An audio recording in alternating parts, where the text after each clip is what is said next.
Good evening. Welcome to this workshop of the Hopkins School Board.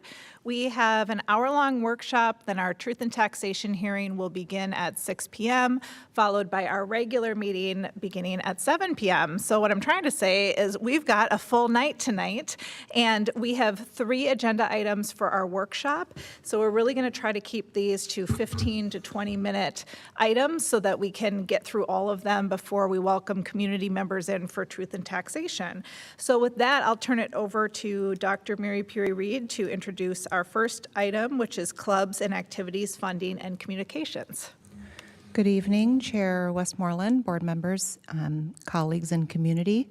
I'm happy to introduce our Activities and Athletic Director, Jared Ellerson, our high school principal, Crystal Ballard, who you have met before, and Director Chapanduka, who will help us understand the budget, how we fund our student activities and athletics, and I believe Director Ellerson will also help us understand how we communicate these opportunities to our high schoolers, but also now our middle schoolers, 6th, 7th, and 8th graders. And I would say that it is both a pleasure to serve our secondary students and ensure that they are involved in after-school athletics and activities, and also a challenge to provide adequate funding and coaching and staff support, because we know that our students and families truly value these experiences. So here to help us more, help us understand more the joys and the challenges is our team of experts. Thank you for being here. Thank you for having us. Are they going to pull it up on there? Or? Yeah, no, they're going to pull it up. Okay. She's pulling it up. Well, I'm Jared Ellerson, Activities Director. Thanks for having us here. Just waiting on them to pull the slides up, and we'll kind of jump right in, and then we'll have questions and answers at the end, it looks like. Good afternoon, I'm Crystal Ballard. I am the principal at Hopkins High School. I use she, her pronouns, and it's always a pleasure to have an opportunity to engage with you all around the many things that are happening at Hopkins High School. So thank you for having us. We know this is a busy time of year, so we appreciate you making the time to join us. In fact, we have a basketball game at 7 o'clock. Oh my gosh. Where our boys are playing at St. Louis Park. Park. That we won't be able to go to, so rub it in, Principal Ballard. Director Chapanduka, are you plugged in, or would? Oh. No, so Natalia is going to be sharing. Oh, okay. Thank you.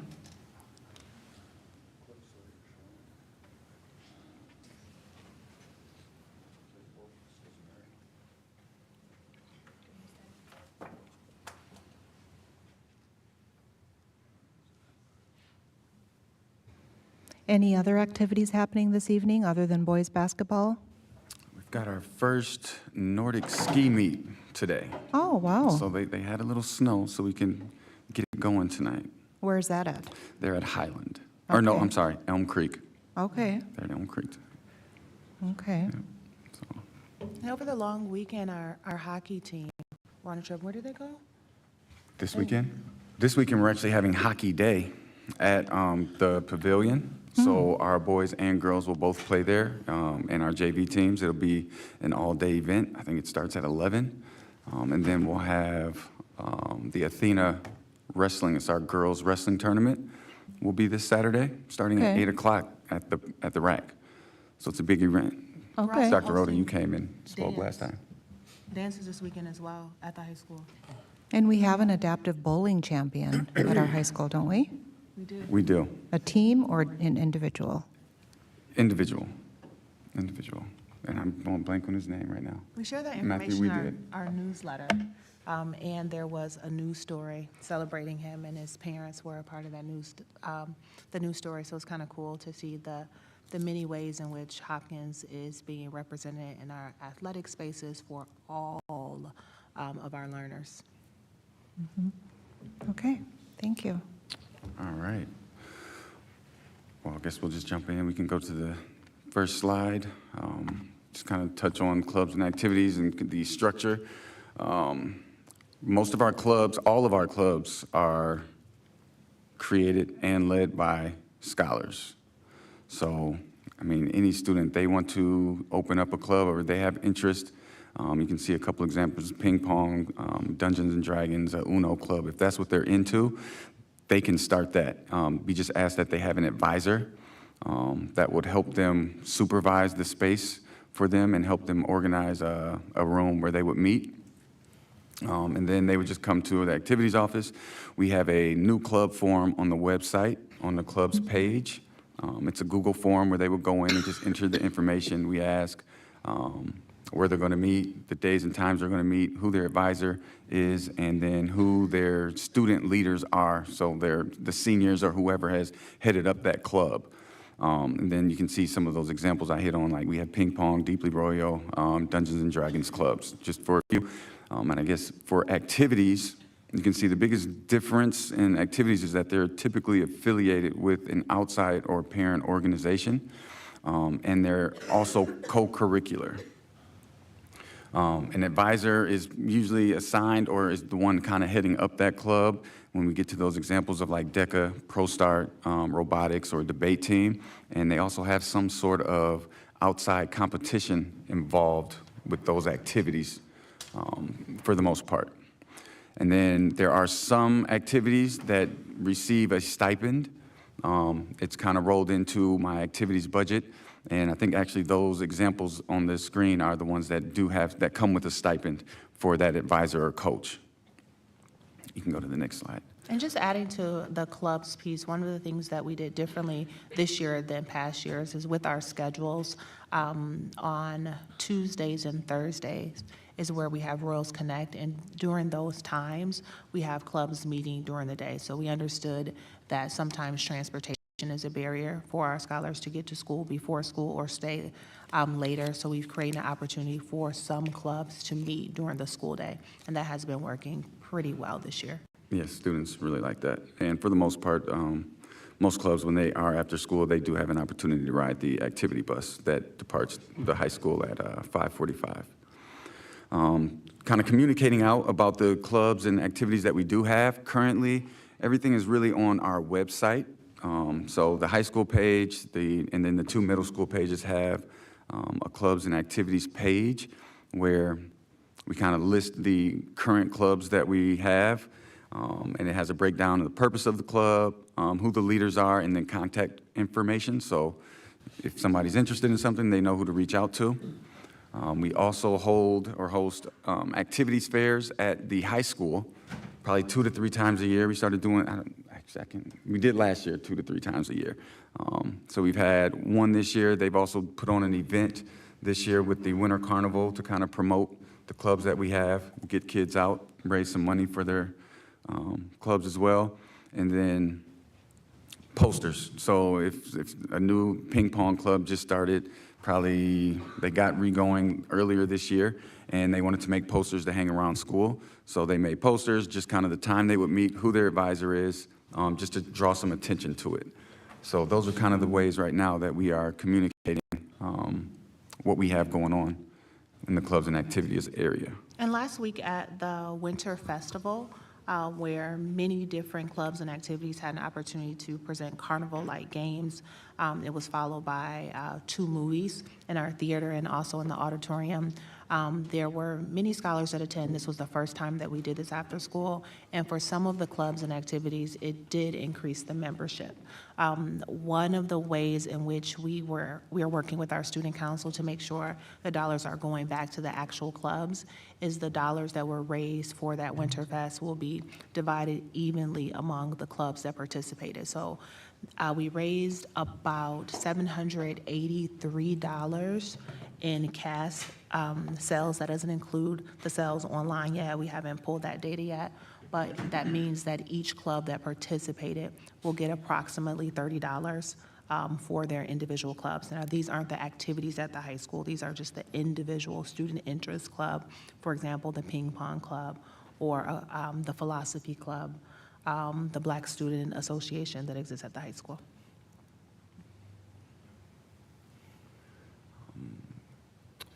And then that kind of lead into the funding. So clubs do not receive funding from the school. They are not tied into an activities budget or anybody's budget at this moment. So club fundraising, they do fundraising. If they want to put on events, if they want to, say they want to do a trip or they want to go to just anything, they would have to raise those funds for whatever they need or any supplies that they would need at this point. They can also apply for an Awesome Fund grant through HEF, and that is tied to our website right next to the club's new form link.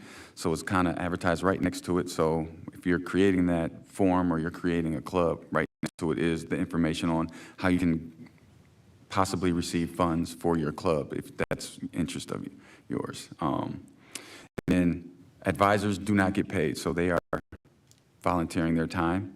And sometimes kids run into, that's a sticking point, trying to find an adult that would want to stay after school with them. But for the most part, we have staff stepping up and helping them facilitate that and just help supervise so they can have these activities. And then activity is, money can come from registration fees to pay coaches or purchase uniforms. So this one I'm thinking like a Pro Star debate, rugby club. There's a registration fee.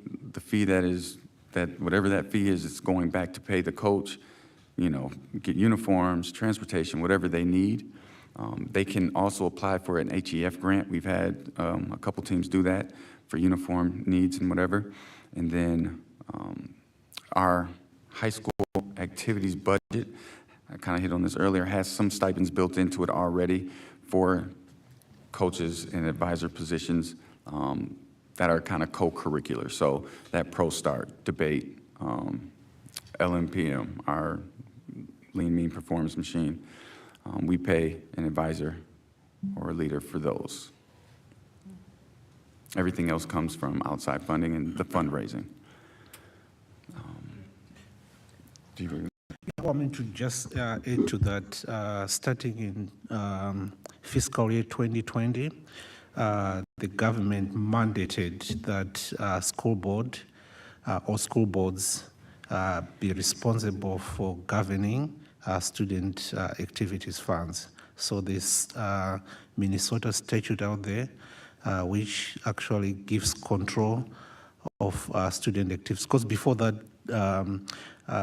school district usually didn't manage some of these funds through the general fund, but then there were reports of abuse of some of these activities funds, and then the government mandated that boards be responsible for managing those resources under General Accounting Standard Boards 84.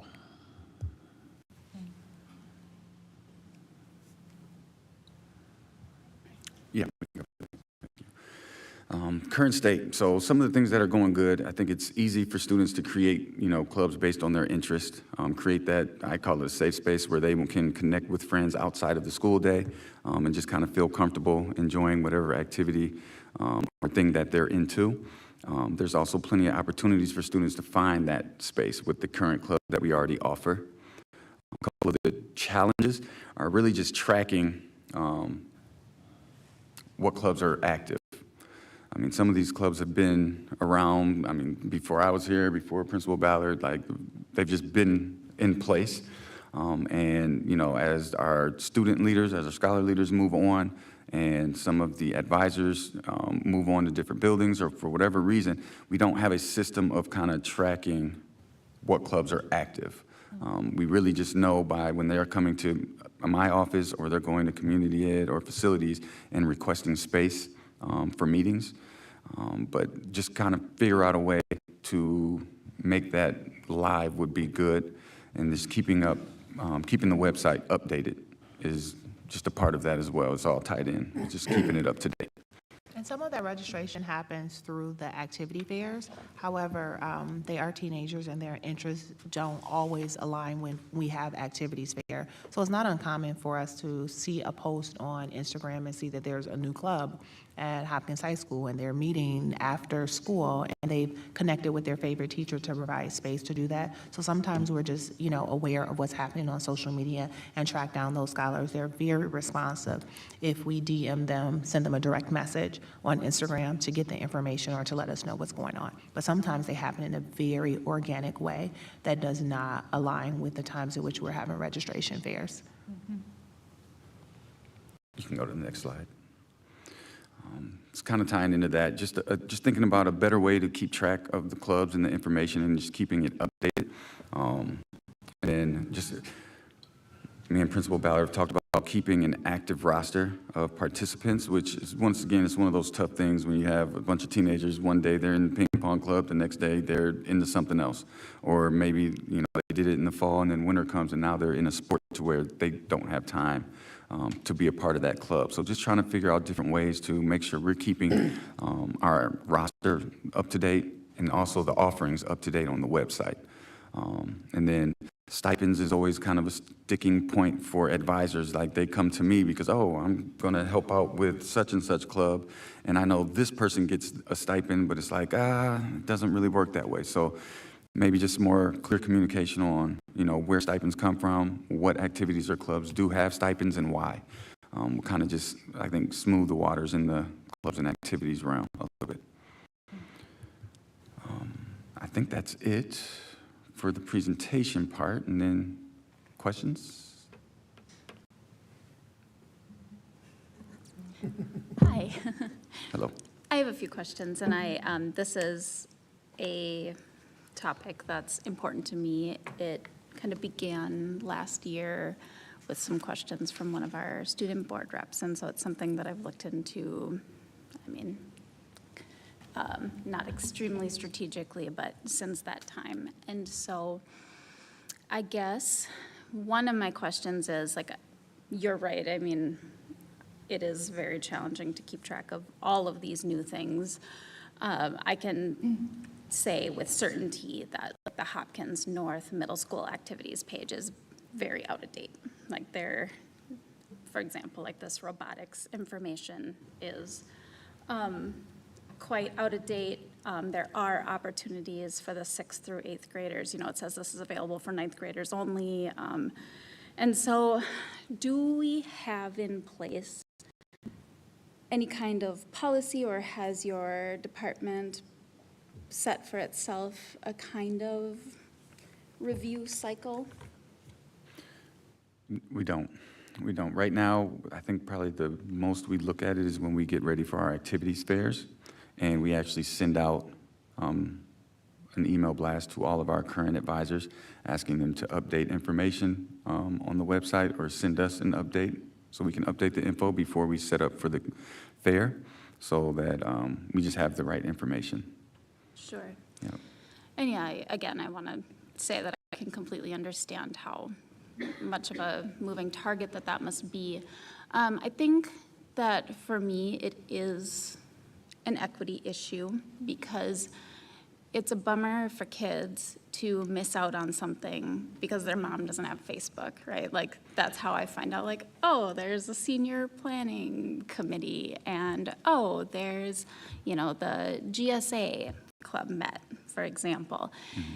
And so I wonder how either the board can help, or what would be possible to have more of a review. And then kind of in that same thing about if your mom's not on Facebook or your dad's not on Facebook looking for these things, is there the possibility of making some kind of cohesive communications policy? The Hopkins School will advertise, or will in some way put out the messaging about these clubs? I think there's a lot of space to kind of update what we do in our policies around getting the word out on our clubs and activities. I think the biggest frustration for me is the website and trying to keep all of that up to date. Currently, there's one person in my office that knows how to do that, and they're also responsible for a lot of other things. So it's almost an excuse, so I don't want to put that out there, but it really is just finding the means to keep it updated, one, so when you do go to the middle school page or the high school page, it's the most accurate info. And then two, a way to pump that out, like you said, I think. Sure. And I mean, there is a policy around student activities, but not clubs, just because of the fact that student activities are under the control of the board. So I don't know if maybe looking at processes and procedures for clubs, since currently we don't have those fitting into the current structure with student activities. So can I clarify, not to dominate this conversation, other people certainly should ask questions too, but the board is in, you say, has overview of which? Its activities? Student activities. Student activities. So that's maybe some room for some follow-up conversation. We don't have to get way into it now, but then that means this board has oversight of 20, like many accounts, I guess, that at least I didn't know or mostly didn't know existed.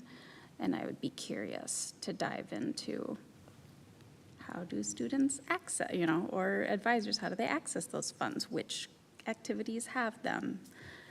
Who's the point person? And so maybe that's something that we can get into more. But back to that kind of equity issue and I have had personally some groups email me to say, we've either emailed you guys at athletics and activities or communications and been like, no, man, that's your responsibility to get it. And then it's just, again, back at that question of like, well, I'm not on Facebook, so. I mean, and I could be wrong because I know the social media, everybody's not on there, and some people may not have access to the internet, but I believe if we could get our website as updated and accurate as possible. I mean, I've looked at other school districts and kind of how their clubs and activities page are set up. They put a lot of more, of the ownership on the advisors to update that roster. Like live on the page with QRF code to a live link. So when every year by year, if a senior is running it and it's handing it off to this senior or this upcoming senior and this advisor is going to take over, like it's their responsibility. And I mean, their links are, their page is much more up to date and accurate just because it is that, the ownership on the advisor or the student who actually started the club to make sure they're handing it off to the next person to keep it updated. Well, it does seem like Director Hartland, you're asking some really good questions, and we've received great information from our team, but maybe there's an opportunity for further review and some brainstorming around how to streamline information sharing and systematize some things. So, Director Ellerson, what would be helpful to you? I know you're a very busy person, but if we have some kind of a work group that meets a couple of times to identify what are some low-hanging fruit to streamline, systematize, what might be helpful to you to kind of bring activities and athletics and clubs to their next level of effectiveness, I guess? Yeah, I'm open for that. I'm open for a work group or a committee to kind of put that together. I think, and if I'm hearing you correctly, I think it's that piece of just making sure that everyone has access and knows what's going on. And, right? Yeah, I think that's the primary thing, the kind of the financials, especially. I mean, it's a little bit news to me that that the board has oversight of some of them, of some of these accounts, and so that other piece of how many accounts is that? How many advisors are there really? What what would it take to give stipends? I mean, I got 15 questions, so I'll hold them. But I hear you making a distinction between school and district-sponsored activities and clubs. And clubs. There's a clear distinction, and maybe many members of our student and parent community don't even Don't know understand that. that distinction, Yeah. because there are implications for funding and advising and lots of other things. Yes. Yep. Well, and I would imagine some of the activities that have stipends with them are much more labor intensive, and you mentioned that there's coordination with outside organizations. So how might we look at stipending in an equitable way? Perhaps we could get to a point where we're giving stipends to advisors for clubs, but really looking at like what is the time commitment there? And, you know, you referenced other districts having the part of the advisor's responsibility is that communication piece. That would add another layer of work onto that person. So maybe part of that work group could be talking about equity in terms of compensating advisors for the work that they're doing, while keeping in mind this distinction between activities and clubs. And as you mentioned in the presentation, communicating all of that very clearly to staff. Yeah. Unfortunately, we need to move on. It's like sad when we have such wonderful people at the table and we want to continue the conversation. But one last question, or I think we're squarely in follow-up great, Okay. in South Okay. territory. perfect. All Thank right. you so much. Thank you. For having Thank us. you Thank all. you. So we'll move on to our enrollment update, and I will turn it over to Dr. Mary Peary-Reed as our enrollment team makes their way to the table. Wonderful. Thank you, Chair Westmoreland. So Director Chependuka will stay, I believe.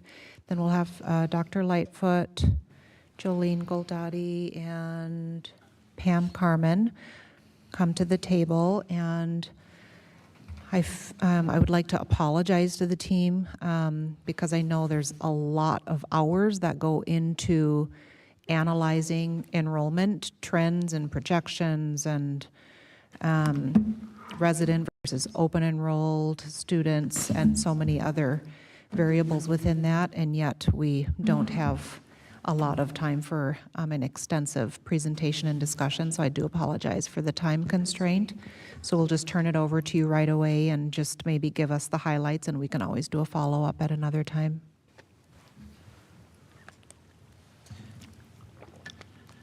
Good evening, Board Chair. Good evening, Dr. Mary Peary and respective board members. So go as quick and fast as we can, considering we have 4 members here to present on the enrollment update. I just wanted to start from one. When we start the budgeting process, enrollment is a big component of our budgeting, and I know we wanted to give some context to the community, especially with our budgeting process for this year and our enrollment projections, putting into consideration some of the historical ins and outs we've seen around enrollment, around mobility, getting us into fiscal year 23-24 with the 6-9 transition, and how we actually factored some of the nuances we saw in the last 2-3 years with the pandemic and mobility, which we had not really seen in previous years, and trying to be very conservative, not knowing what the outcome was going to look like when it comes to the transition for our 6th graders into the middle schools and our 9th graders into the high school, and what we ended up seeing in terms of the actual enrollment coming in into the system. Can you show the next slide, please? So what we have right here, the graph is just depicting the actual enrollment we ended up seeing across our system, and some of the retention, which we had really not seen previously when it comes to the 6th graders moving into the middle schools and the 9th graders moving into the high schools, which might have spoken differently in terms of what we saw at the secondary level when it comes to enrollment projections. And you will see as we go through the slide deck some of the variables and some of the deeper dive we have done to kind of get the narrative and understanding of what the enrollment projections will look like as we go into fiscal year 24-25. You can go to the next slide. All right. I think this is you and me, Pam, so maybe we want to tag off on some of these, but we can kind of get started. I would say, just as a general reference for the board, the nice part about the sets of information that you see, that they are sets of information that we've been collecting from over a decade plus. And so the level of information and the depth of information that we're able to get looking at where we've been and where we are is a nice factor about the way that we've done this continually. So maybe I'll hit some of those that are a little bit more stable. When we start to take a look at the kindergarten enrollment, we are seeing, back to when we had the state demographer, Hazel Reinhardt, here at the table, saying they're going to probably be around that 500 mark continually. It's been pretty, spot on around some of those original projections that were done over periods of time. And so it's been pretty stable that we've been looking at that kindergarten enrollment. We've also been looking at that resident retention in kindergarten being a stable factor. We have seen that Spanish immersion remain consistent as well as we've been looking at those entry points. And then generally what we've seen are pretty stable sets of information with some positives, some changes, but nothing that's been really significant or glaring as we look at open enrollment pre and post-pandemic years. And I know, Pam, as you've been digging a little bit more, have that sense of what kind of you may be seeing a little bit different. Yeah, so things we're seeing differently is we are seeing a difference in our kindergarten capture rate, which is huge. And Julian's going to show you some more numbers on that. So we actually look at how many of our resident kindergartners we're actually capturing that are choosing Hopkins. So we saw a slight change in that last year. The other thing that we saw is, if you remember when we came out last year, we saw a huge increase in mobility. Well, what we're seeing now is as those families moved out, new families moved in, and we're capturing some of those families across different grade levels. And so we're seeing that kind of stabilizing a little bit, but it's different than what we saw, which is one of the reasons when we'll dig into the numbers, you'll see that, which is one of the reasons we were off on projection as well, is because we were kind of assuming those same levels of mobility, and that's starting to flatten out a little bit. Spanish immersion in grade 6, we ended up capturing a significant amount, and we'll see some of those numbers later as well, of those 6th grade ISLA students, those Hopkins students that were going to ISLA that we typically would capture in grade 7. We captured a significant amount of those in grade 6. And then with the Chinese immersion enrollment rate, we are seeing a shift there. We used to have about 50% of our Chinese immersion population was open enrolled in. Now, and so 50% were resident. Now we're seeing about 50% of the Chinese, 63%, excuse me, of the Chinese immersion are resident families. So we are seeing a shift there. And this last year, we typically have about 50 incoming kindergartners. This last year, we had 39. So we are seeing some changes in some of the demand for our Chinese immersion program. Go to the next slide.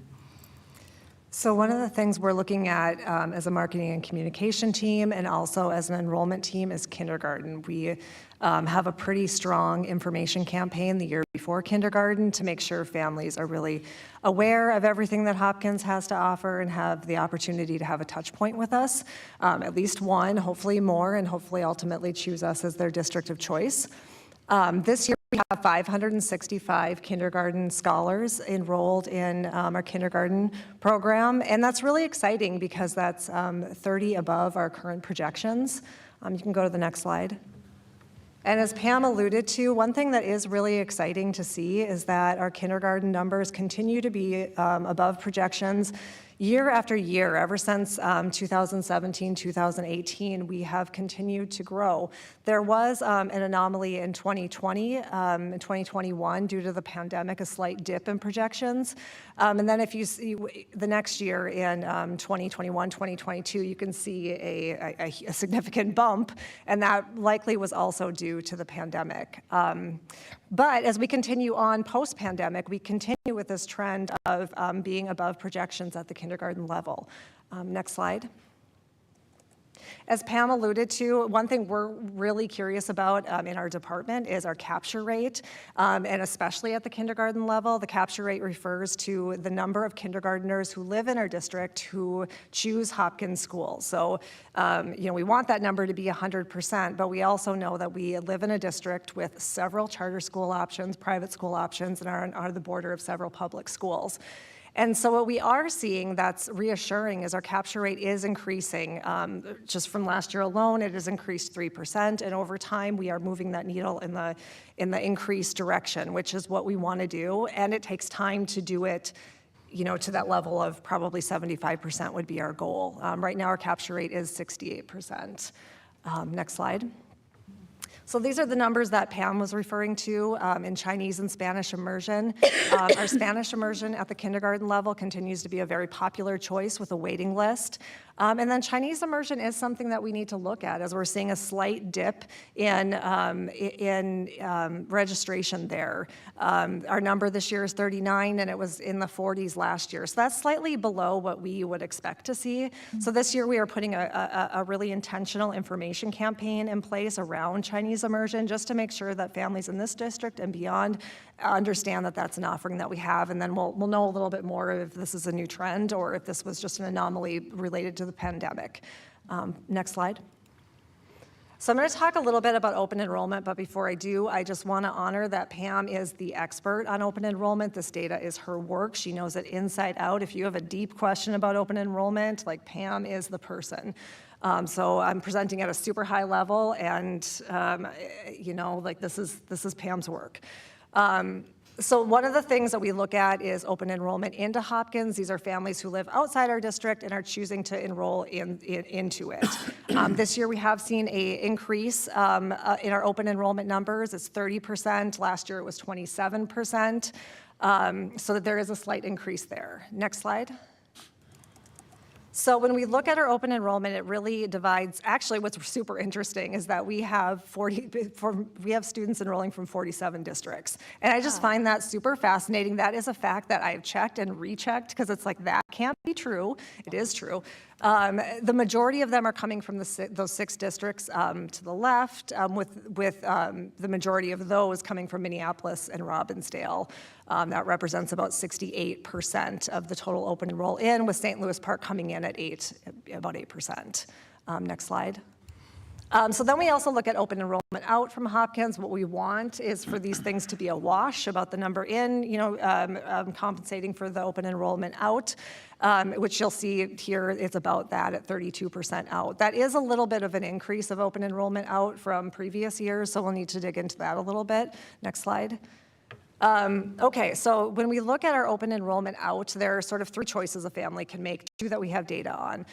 One is another public school, 1 a charter school, and 1 a private school. Private school, we don't have the information tonight for you, but of those who are choosing to enroll into a different public school, Minnetonka is 65%, and all those districts there represent 90% of the choices that families make. Minnetonka has been the top open and rollout choice for some time, with Edina quite a bit below that at 14%. So that really isn't a significant change, but just want to make sure that it's understood that this is just the families who are choosing a different public school option. So if we look at charter, next slide, we see that Eagle Ridge is by far the most popular choice. These 5 charters represent the 77% of the choices families make, so the majority, with Isla being the second choice. We do expect this to decline year after year because Isla has moved out of our district and now is in a different location. Next slide. I just want to talk real briefly about virtual EDU. I know our time is so short, but I just wanted to give a little bit of a snippet of what we're seeing there because it's a little fascinating. So the 3 things that we thought were the most compelling are, for one thing, the blended program is extremely successful, especially at the secondary program. It is full. That's really exciting to see. The second thing is that our open enrollment counts are starting to surpass our resident enrollment counts. This is really important because that's a strategic goal of our marketing efforts and of our enrollment. And the third thing is that and this is kind of the most fascinating thing for our system to consider, is that the enrollment trend is a really untraditional trend. The virtual EDU family is oftentimes in an experience, in an educational experience that is not working for them, and they need to make a quick choice out of that experience. They give us at most a 2-week plan time. They are not necessarily a family that's going to decide in January for the next year that virtual EDU is a choice for them. It's very much so driven by something that's happening in their current school experience that's just not a fit. And so they go into virtual EDU. We look at our enrollment numbers starting October 1st, and for the most part, schools stay, pretty much so the same after that, not virtual EDU. Virtual EDU continues to grow. And in fact, since October 1st, we've had 23 additional applications. So that just shows the continued growth. Next slide. So this shows what I just said in a little bit more detail with a lot more information. On the right, you're looking at a typical brick and mortar school. And please correct me, Pam, if I'm not representing this right. And you're seeing the enrollment throughout the year pretty steady, maybe even a slight decline. And then you're seeing on the left virtual EDU that's continuing to grow. And that's something that we saw last year, we're seeing this year. It's something that we think is probably a trend. Next slide. And so finally, I just wanted to show you, here's our fully online in orange and our blended numbers in blue. You can see at the secondary, especially, blended is a very popular option. It's important to know that that's full, so that blue can't get any higher than it currently is. But you can see it's a very popular option at that 7th, 8th, 9th grade level. Next slide.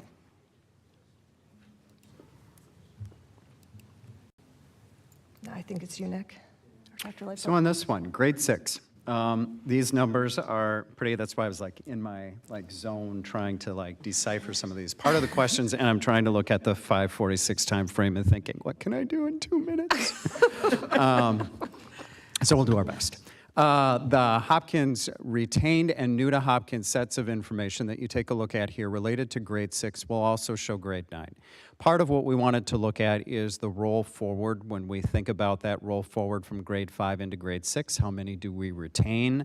And when we identified non-resident and resident, those mean, yep, these are our 5th graders right now. How many of them were open enrolled non-resident? How many were resident?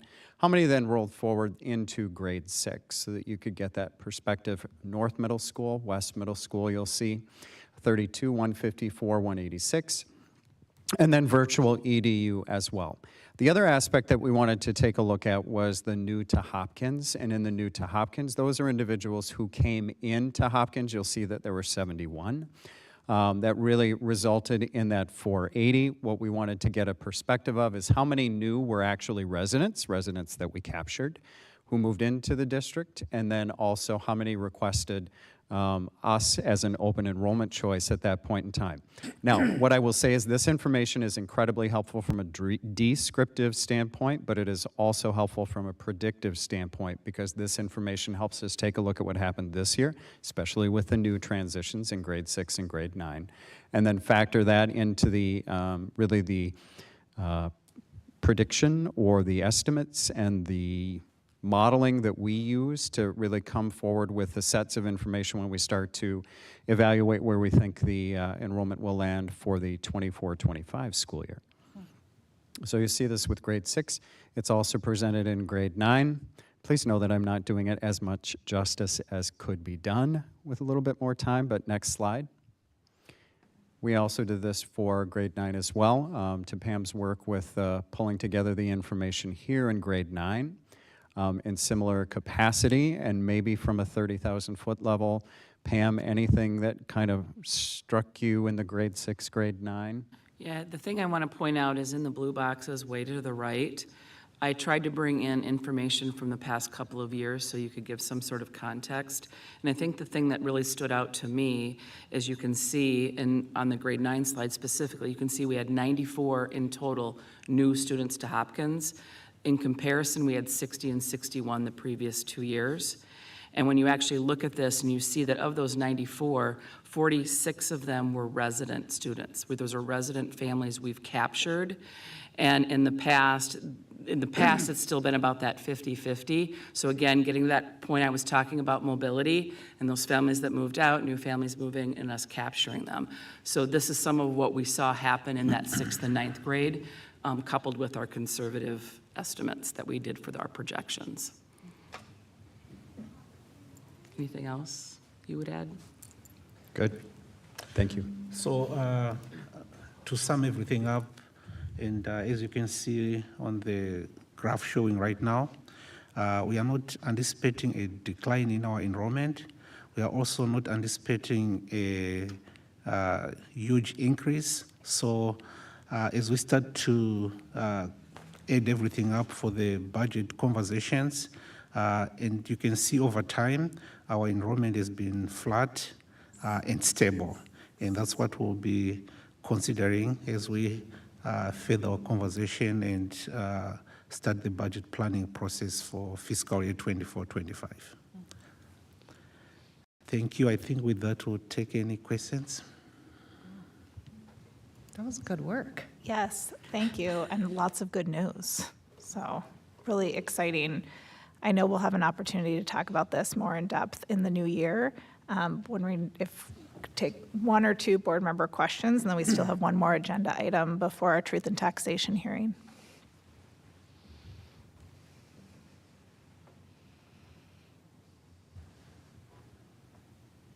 I have a question. Okay. So what's our October 1st enrollment number? And I didn't see this specifically isolated, so my apologies if I missed it, but what is our total enrollment number and how does that compare to projections? Do you want to answer that? Yeah. Our enrollment on October 1 was 6,748 K-12, so kindergarten through 12th grade. Our projection was 6,550. So we ended up coming in at 198 above projection. Okay. And 158 of that, 198, was kindergarten, grade 6, and grade 9. Thank you.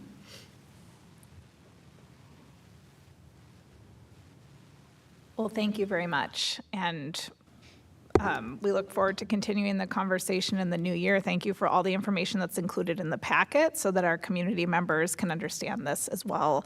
Trends over the past 10 years, as well as what things are looking like for next year. So thank you very much. We'll move on to. Thank you, team. We'll move on to our last agenda item, which is the tax levy update, and Director Chapanduka will stay with us. I'll turn it over to Dr. Mary Peary-Reed. Thank you, Chair Westmoreland, and thank you, Director Chapanduka, for your work on preparing this information for our Truth and Taxation hearing. So we are required to hold a public meeting after sending notices to our residents discussing budget and tax issues, and also offering an opportunity for public testimony. And so Director Chapanduka will prepare our school board members with information about the tax levy at this point. Thank you, Dr. Mary Peary-Reed. So I'll just give a high level, and earlier on in the day, I shared the slide deck with board members just to give you context on what we'll be presenting at the Truth in Taxation.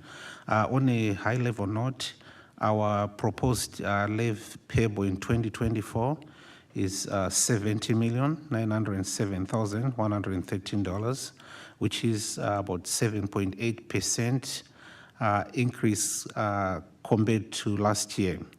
The increase is about $5.1 million. It's a combination of factors here. One of the increases is tied to our pay-as-you-go long-term facilities maintenance. So when we maintain our facilities, we actually have a combination of how we get funding. One combination which does have the biggest impact to our levy is the pay-as-you-go, which is funded through the property taxes. And then the other component is the debt service, which is funded through the sale of bonds. So we've seen a significant increase in our pay-as-you-go, and usually we structure this so that we don't have a huge impact on the debt service, and the general fund will fund some of the deferred maintenance. Another increase is tied to our capital projects levy, which is voter funded through the referendum, and that is tied to our referendum market value, which the county uses when they determine property taxes for any of the voter-approved funding we get in the district. But when you start to look into what the impact is from a property tax basis, and I did share, and we'll talk about this at the Truth in Taxation. When you look at a property valued at $150,000, the impact to that property tax is about 1% or $5 if you compare what was paid in 2023 and what is being paid in 2024. When you look at a property valued at about $800,000, it's about 2% or $64.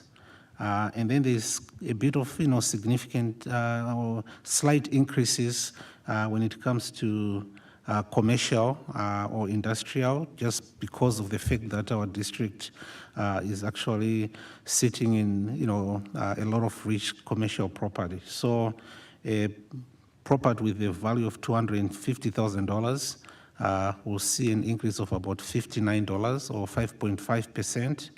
A commercial property with a value of about $4 million will see about a 6.2% increase. This is year-by-year comparison of about $1,169. And these are estimates, so some of the information may change as the city, makes determination on net tax capacity as well as the referendum market value. So from a 30,000 feet high-level overview, this is what will be presented to the community at the Truth in Taxation, and I will take any questions.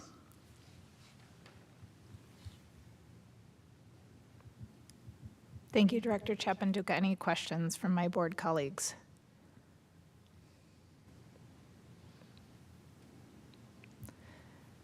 Director Chapanduka, during the Truth in Taxation hearing, will you state those estimated increases again so that our community can hear that?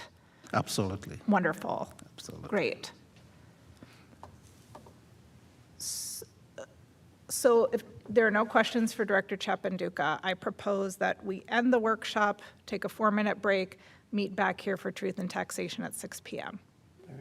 Thank you. Okay. Thank you.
Good evening. Welcome to our community members who are joining us here in the physical space as well as via the YouTube live stream. I'm Jen Westmoreland, Hopkins School Board Chair, and would like to welcome you to our Truth in Taxation public hearing for taxes payable in 2024.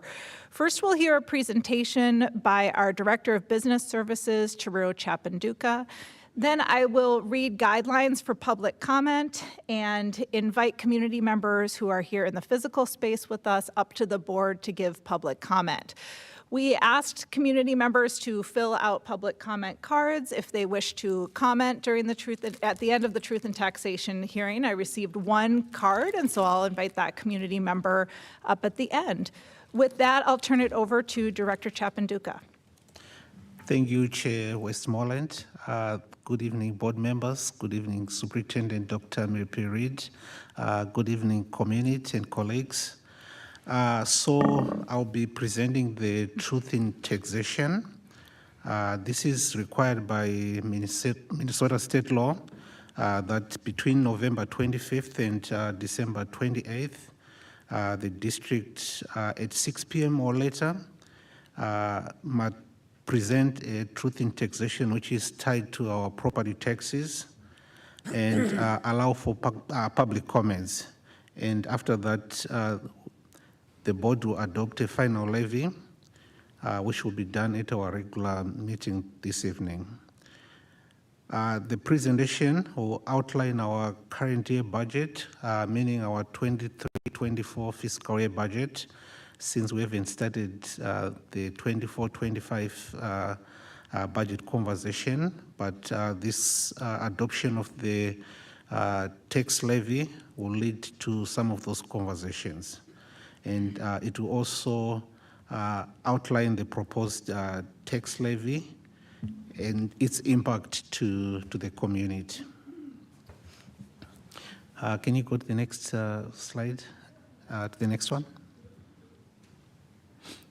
So the agenda for this hearing, we'll start with the background information on school funding so that the community understands some of the complexities around Minnesota school funding. And then we'll talk about the district's budget, which was adopted in June of 2023. We'll also go into the district's proposed tax levy for taxes payable in 2024, and we'll finalize everything with a public comment.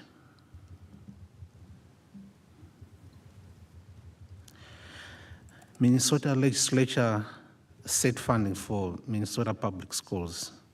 According to Minnesota Constitution Article 13, Section 1, it specifies that the stability of a Republican form of government depends mainly upon the intelligence of the people. It is the duty of the legislature to establish a general and uniform system of public schools. The legislature shall make such provisions by taxation or otherwise as will secure a thorough and efficient system of public schools throughout the state. So the majority of the funds coming into the district through local funding or through state funding set by Minnesota statute and formulas.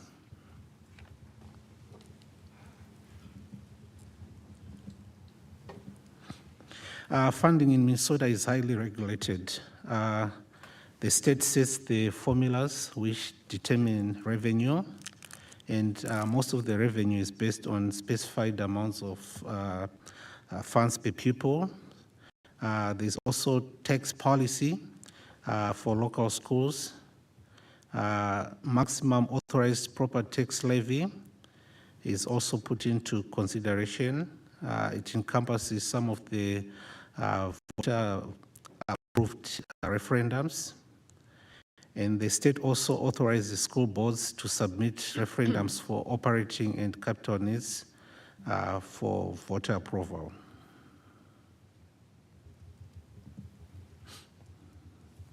Over the last 20 years, the state general education revenue formula has not kept pace with inflation. In fiscal year 23-24, we received an increase of 4% or $275 over the previous year. And in fiscal year 24-25, there was also an additional increase of 2% or $143 over the current year. Legislators tentatively agreed to a tie formula increase of inflation beginning in fiscal year 25-26 of 2 to 3%. So that being said, when we actually look at our general formula across different funding formulas and looking at periods from 2003 to 2025, based on the information we've received from the state around any increases, in 23-24, our increase went from 6,863 to 7,138, and in 24-25 it will increase to 7,281. When you factor in the consumer price index, our funding in 24-25 should be sitting at about 8,637. And there's a difference of about 1,356 or 18.6% if funding was tied to inflation. Inflation compounding has not been factored into the formula allowance, which leads to some of the challenges we've seen in K-12 education around funding and meeting the needs of our scholars and communities.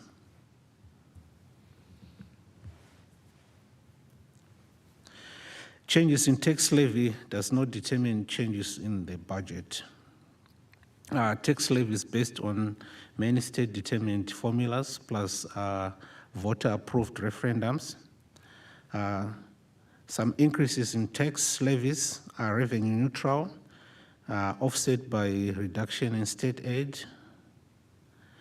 Expenditure budget is also limited by state-set revenue formulas, voter-approved levies, as well as fund balance.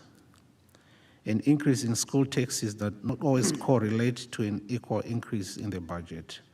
And actually that speaks volume to some of the challenges we have experienced and we continue to experience.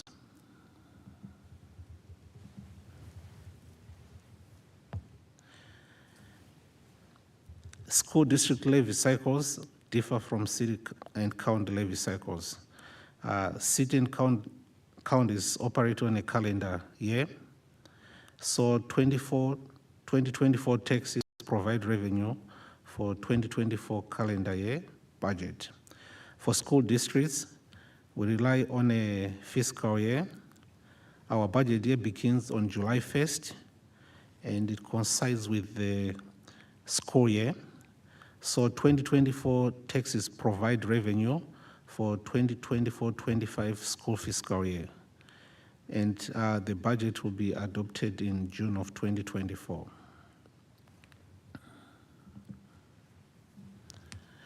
Our district's funds include the general fund, food service, community service funds, building construction, debt service, internal service funds, other post-employment benefits trust, and the levy does have an impact across all those different funding sources.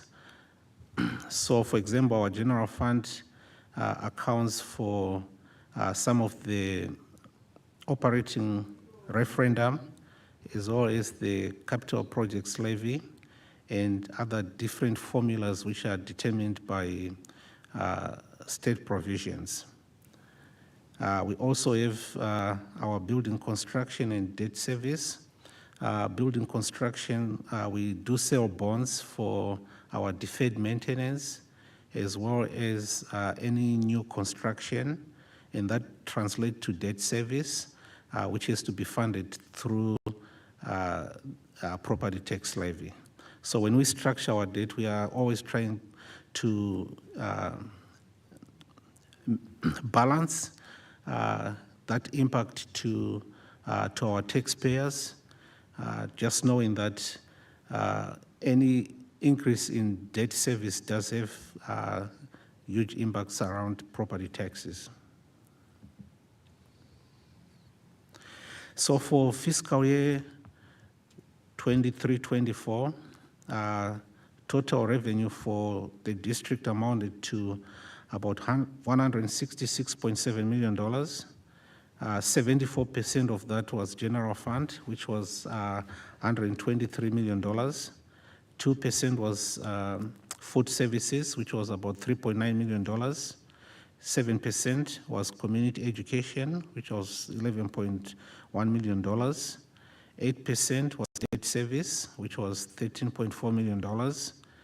And 9% was construction and capital projects, which was $15.1 million, for a total of about $166.7 million. Same applies to expenditures.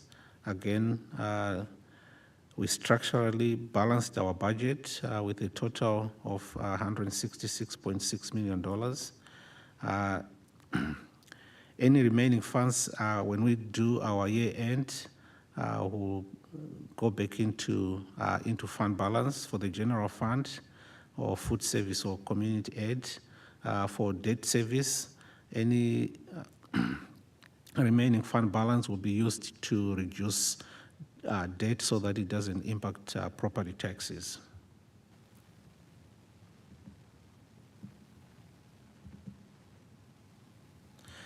For the general fund, about $123 million in revenue. 18.8% of that is tied to referendum, which is $23.1 million, which is part of the levy. 11% of our general fund revenue is capital projects levy, which is also voter approved, amounting to about $12.9 million.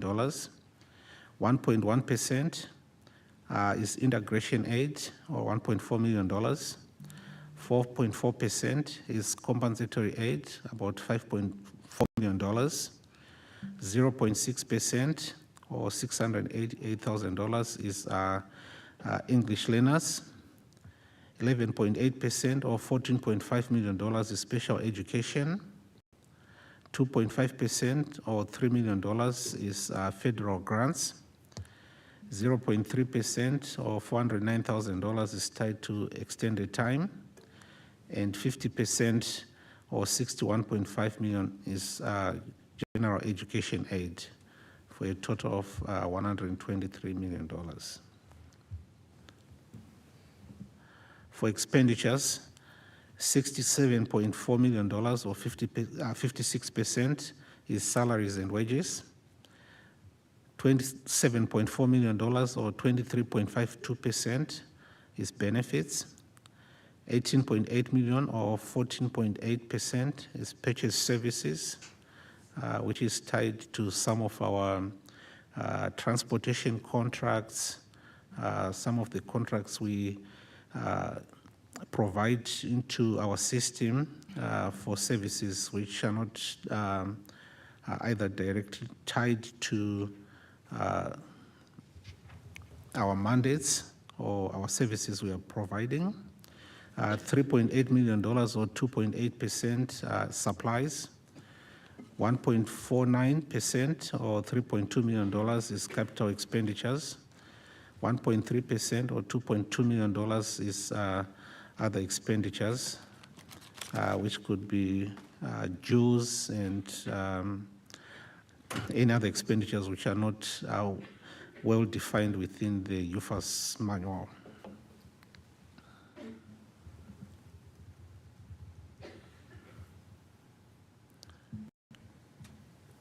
So for payable 2024 property tax levy, we'll actually go into how the levy is determined.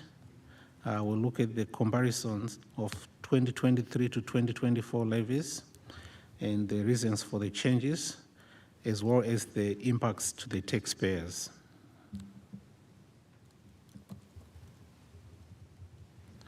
So for background purposes, every owner of taxable property pays property taxes to various taxing jurisdictions. It could be the county, it could be the city, it could be the school district, special district in which the property is located. So each of these taxing jurisdiction get a smaller piece of the pie. So when we are presenting this information, this is just the information which is impacting our school district. Each taxing jurisdiction sets their own tax levy, and these are often based on limits according to state law. The county sends bills, collects taxes from property owners, and distribute funds back to other taxing jurisdictions.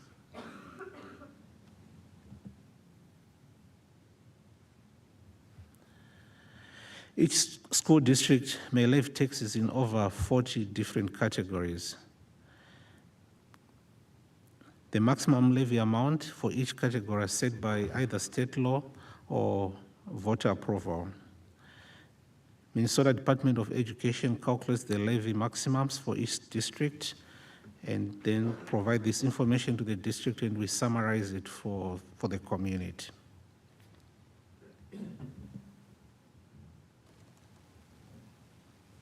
There are key steps in the process which is used to summarize the next set of slides. And any of these steps may affect taxes on a parcel of property, but the district only controls one of 7 steps.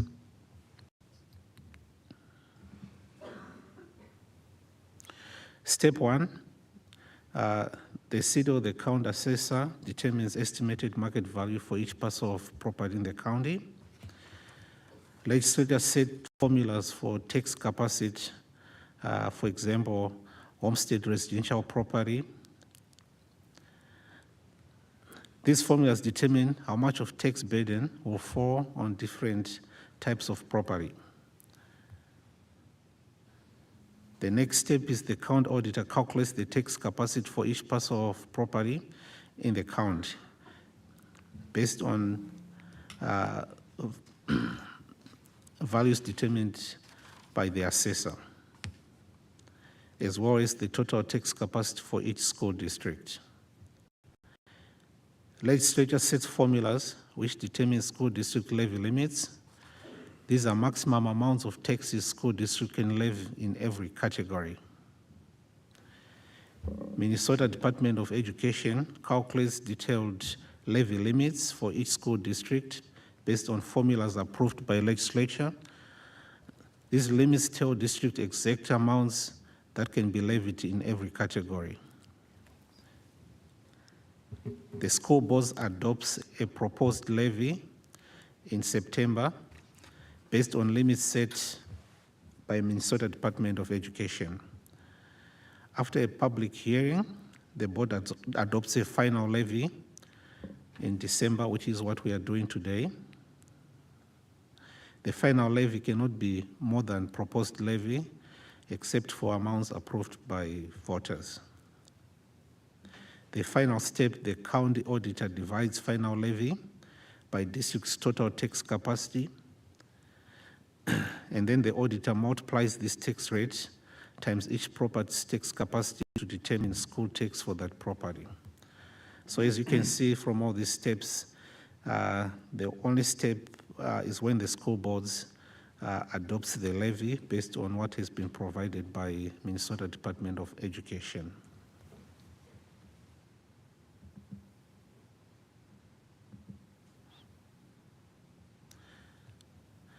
So on September 8, Minnesota Department of Education prepared and distributed a first draft of levy limits, reporting the maximum authorized levy.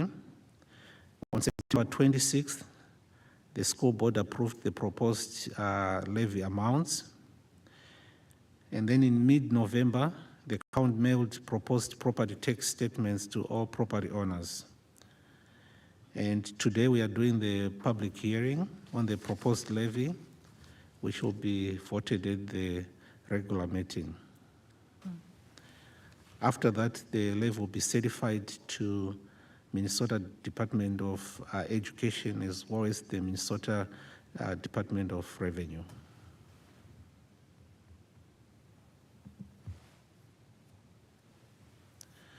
Overall, the proposed property tax levy for 2024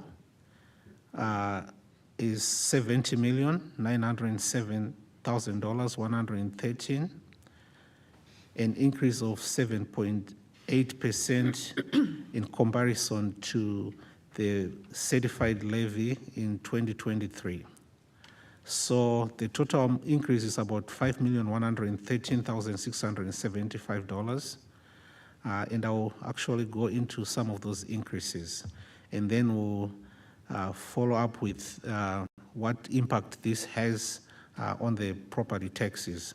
The 7.8%, this is just comparing proposed levy to what was certified last year. It doesn't determine the overall increase of property taxes for residential or commercial. Some of the increases to the property tax, which amounts to that 1.3, was an increase in our long-term facility maintenance. That's where the largest increase was. The district does levy for deferred maintenance, which is tied to the long-term facility maintenance through the pay-as-you-go.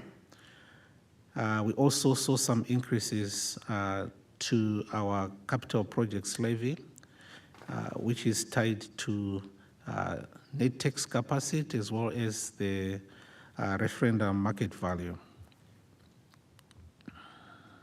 There was a slight increase we saw on the general fund voter-approved referendum, which is our operating referendum, a slight increase of almost close to $500,000. And this levy is based on voter-approved tax rates applied to the tax base.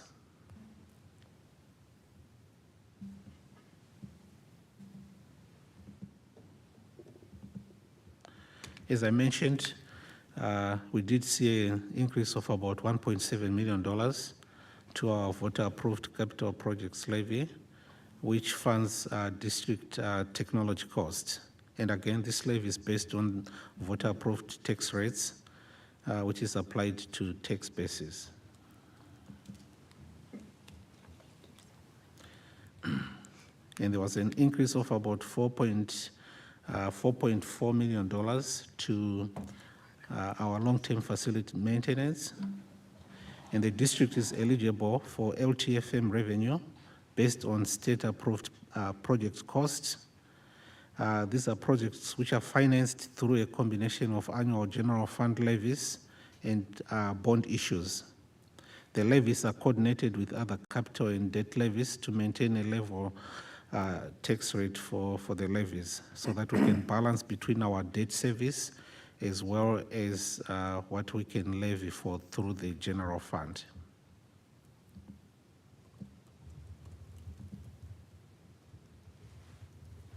There are many factors which can cause the tax bill for an individual property to increase or decrease from year to year.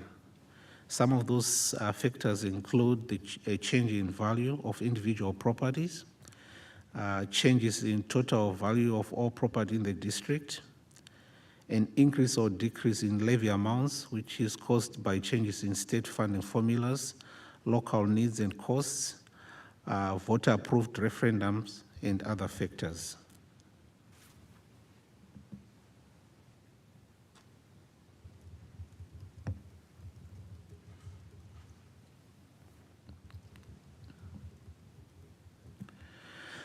So the next slide, can you go to the next slide, please? The next slide actually just show the impact on the proposed levy across our system. And again, these numbers are preliminary. So when you look at a property, a residential property with an estimated market value of about $150,000, the estimated change in annual taxes is about $5, which is about a 1% increase.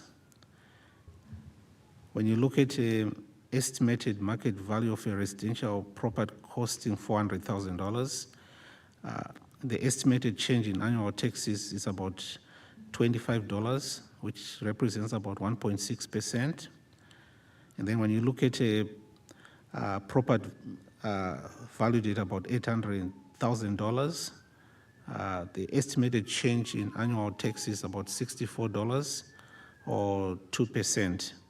So between $150,000 market value to an $800,000 market valued residential property, you are looking at a 1 to 2% increase across the board.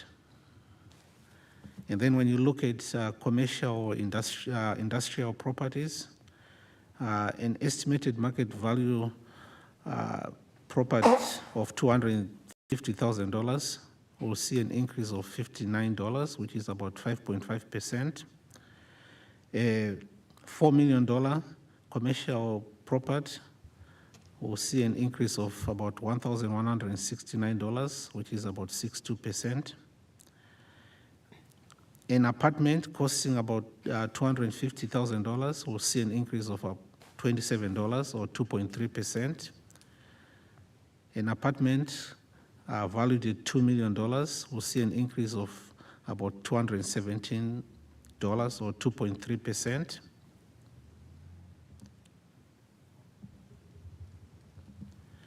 And our community actually has some components which can benefit our senior citizens. We have the Minnesota Homestead Credit Refund, which is actually financed through the Minnesota Department of Revenue. This credit has existed since the 1970s. It is available to each year to owners of homestead property, and this applies to taxes which are paid on houses, garages, and 1 acre for agricultural homestead property. The annual income should be approximately $128,280 or less. It's also based on a sliding scale. The refund is based on income and total property taxes. The home's net worth property tax increased by more than 6% from 2022 to 2023, and the net property tax increase was at least $100. Residents can actually go to the Minnesota Department of Revenue website and file tax form M1PR if they would want to claim this credit. There's also the Senior Citizens Property Tax Deferral, which allows people aged 65 and older with household income of $96,000 or less to defer a portion of their property tax on homes. They must have lived on owned a homestead for the last 5 years.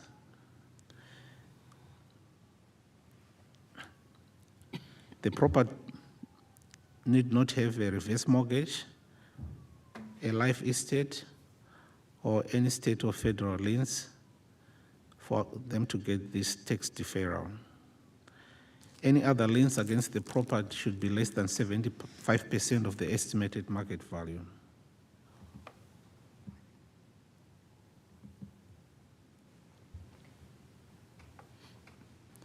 So the next step for tonight is that the board will accept public comments on the proposed levy, and the board will finally certify the 2024 property tax levy at the regular meeting. Thank you, Director Chapman-Duca. So we have one person who's joined us who would like to give public comment. So I'll invite Jimmy Hopkins to the table. And Jimmy, as you're coming up, I'll just read our public comment guidelines.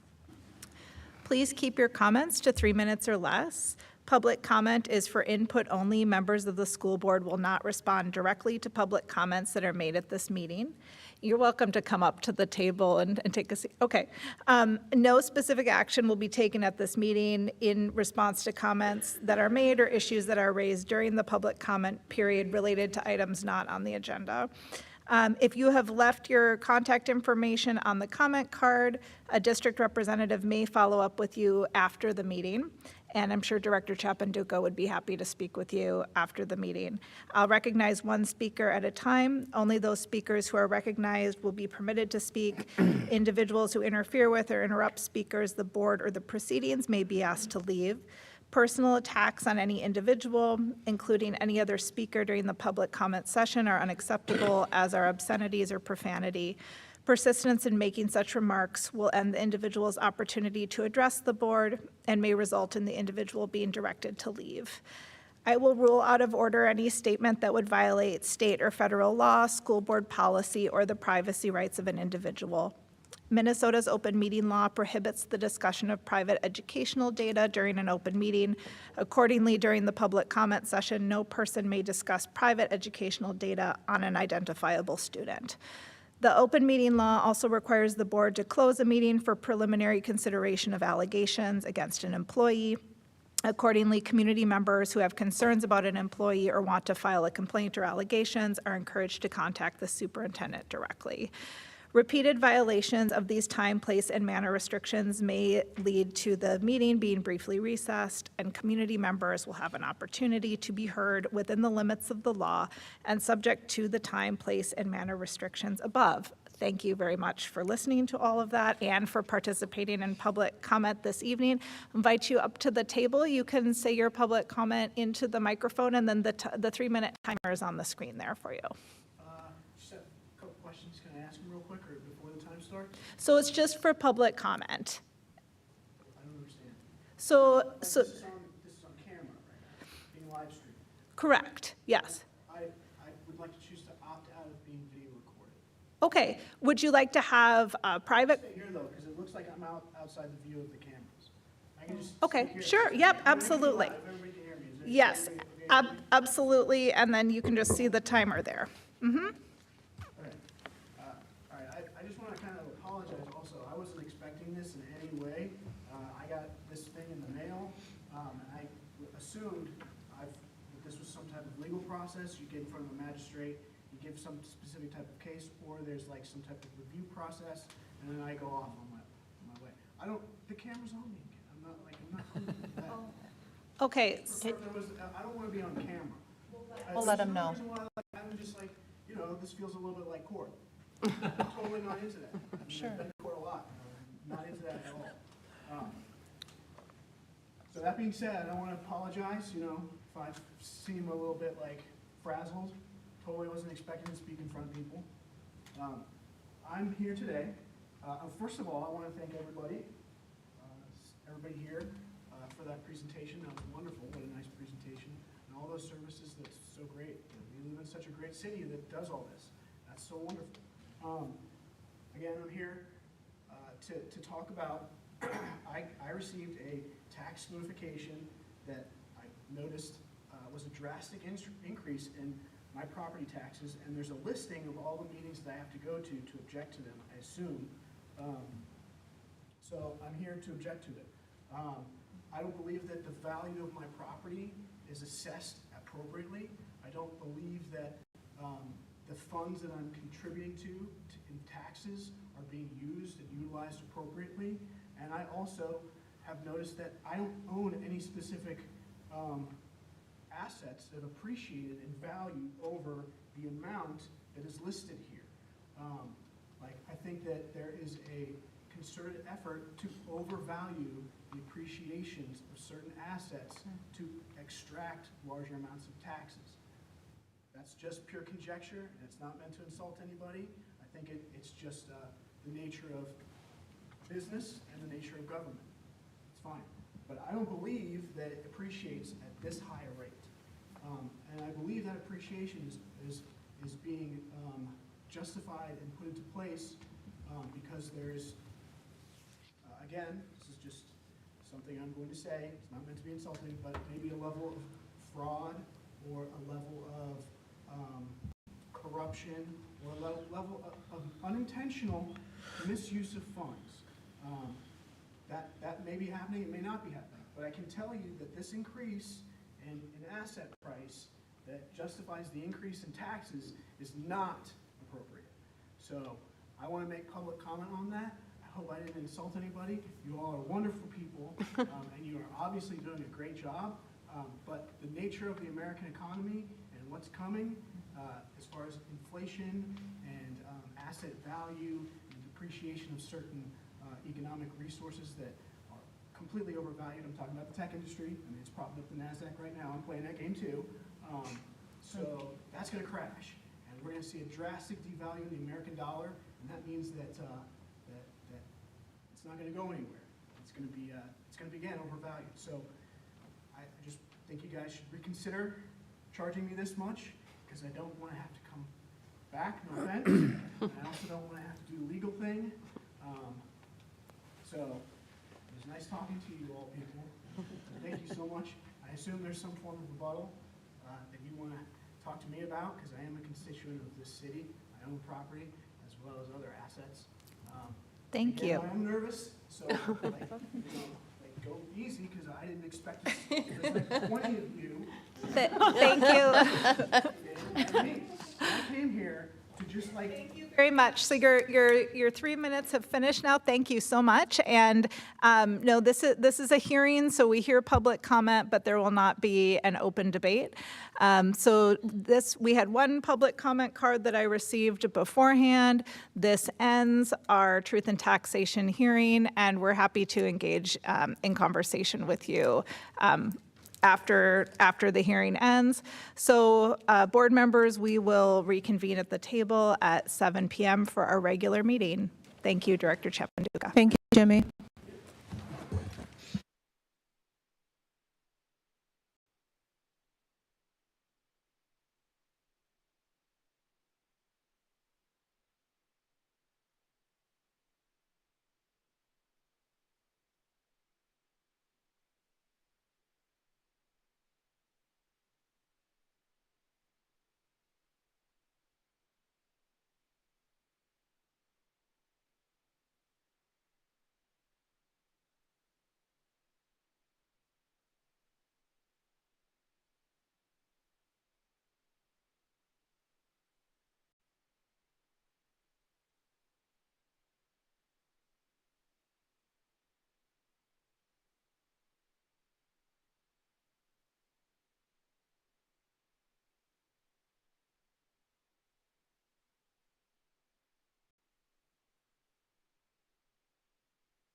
Good evening. This meeting of the Hopkins School Board is called to order at 7:01 p.m. Before we get started, we're going to go around the table and introduce ourselves. So our community members who have joined us here in the physical space and in the virtual space know who is at the table and who will be discussing and making decisions tonight. So we will hear from our fabulous student board rep, Elif, in a little bit, so I'll let her introduce herself then. We'll start with Director Ross. Good evening. My name is Jason Ross. I'm going to be going into my third year in my first term. I've been in the Hopkins School District now for the past 10 years. I have three kiddos, all at Tanglin Elementary, 2 fifth graders, rising sixth graders, and then 1 second grader. Hi, everyone. My name is Tanya Khan. This is my last day as your board member. It has been such a pleasure, but I'm not going to give a whole spiel, sorry. I've lived in the district for 13 years. I had 2 kids go through Hopkins schools. Currently, they're both attending the University of Minnesota. My daughter will be graduating from the U of M this year, so it's been a journey. Shout out to Scott Stillman, by the way, who was just one of the best teachers my daughter had. And also, I'll just miss everyone when I'm, gosh, it's been a journey. Anyways, thank you. Hello, everyone. My name is Shannon Andreessen, and I live in Minnetonka and am a parent in the district of 2 kiddos. One is a recent graduate who is currently at the U of M, and I have a sophomore at Hopkins High School. I'm Jen Westmoreland, she, her. I currently serve as chair of the Hopkins School Board. I'm in the middle of my 2nd term, so this is my 6th year on the board. I'm a proud graduate of Hopkins Schools and the parent of a 7th grader at Hopkins West Middle School. And they are having a great experience this year and feeling very supported, and I'm so grateful for that. Good evening. I'm Dr. Rhoda Marie Peary-Reed, Superintendent. I'm in my 7th year. I have a 6th grader that attended Eisenhower Elementary before matriculating to West Middle School, and I have a 10th grader at our high school. Hello, my name is Steve Adams. I'm in my 12th and final year as a school board member, and I'm the parent of 2 grown adult former students of the Hopkins School District. We've lived in the district for 38 years, and our kids are just doing great as a result of having a terrific experience in the Hopkins School District. Hi, everyone. My name is Katie O'Shea Peterson. I'm rounding out the end of my term on the school board. Currently, mom to a 6th grader and 7th grader at North Middle School. Hello, everybody. I am Rachel Hartland, and I use she, her pronouns, and I am just about done with my 2nd full year in my 1st term on the school board, and I have 3 children who are in their 8th, 6th, and 4th grade years here in the Hopkins district, and my spouse and I have lived in Minnetonka in district for 7 years. Thank you. So tonight is bittersweet because we get to celebrate 3 phenomenal leaders. And then we also have to say goodbye to these 3 phenomenal leaders. Goodbye from the board table, but obviously we know where to find you. And beyond that, we know how engaged you are and how passionate you are about Hopkins Public Schools, and that we won't need to go find you. You're just you're going to be here. So it is a privilege to honor 3 outgoing board members who have fearlessly navigated the unprecedented challenges and opportunities in our Hopkins Schools community over the past 4, or in the case of one of them, 12 years. So I'll turn it over to Dr. Mary Peary-Reed. Thank you, Chair Westmoreland, and I echo Chair Westmoreland's sentiments. I am very grateful to have a wonderful board and to have built relationships with Director Kahn, Director Peterson, and Treasurer Adams. And I would like to take a moment to personally recognize Tanya Kahn. Tanya, you lead from a place of deep care for our Hopkins Schools community. Your insights as a former Hopkins parent, a former Hopkins staff member, and a current person subbing in our schools has been invaluable as we have implemented Vision 2031 over the last 4 years. The care that you have for our community has translated into your work on the SEAC and ESAC committees, and also in your role as liaison for our student board representative program. You've also played a significant role in ensuring that our board reps have a true voice at the table and feel comfortable being their authentic selves. We will miss your leadership, Tanya, and I will miss the phone calls that I've had with you over the years. And thank you very much for your service, and congratulations on starting a new chapter. Thank you. Thank you so much. Katie O'Shea Peterson. Katie, you lead with intellect and warmth that puts all of us at ease. The way that you've combined your lived and professional experiences to best serve our community has been amazing to witness. Your questions at the board table and in committees help us get at important details without losing sight of the big picture. Our policies are more equitable and clearer because of your service on the monitoring committee. One of the most impressive aspects of your leadership is your curiosity and growth mindset. We will miss your insight, and we will definitely miss your humor. Thank you.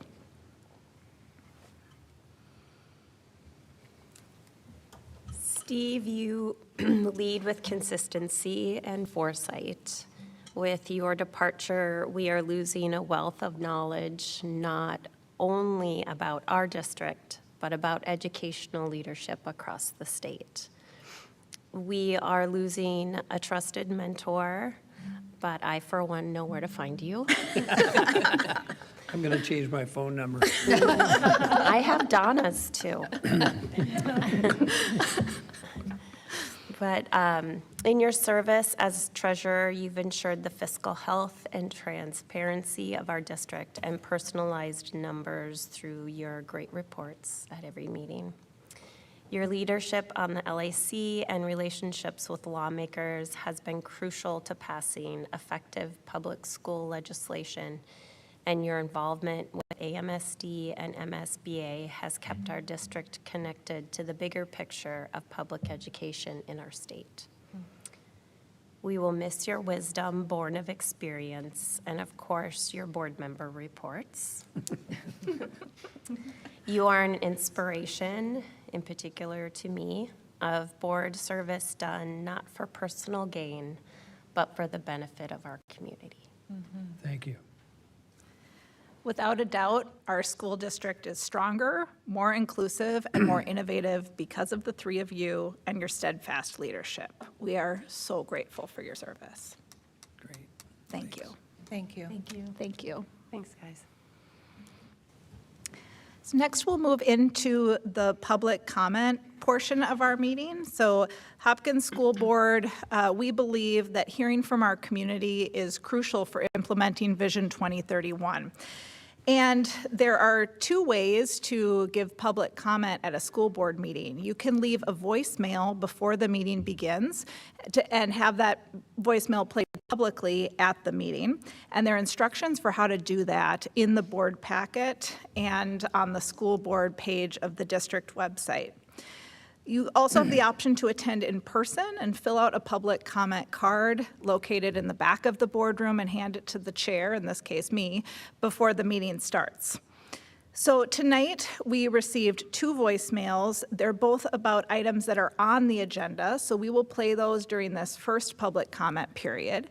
And then we received 2 public comment cards about items that are not on the agenda, so we'll hear those during the second public comment period at the end of the meeting.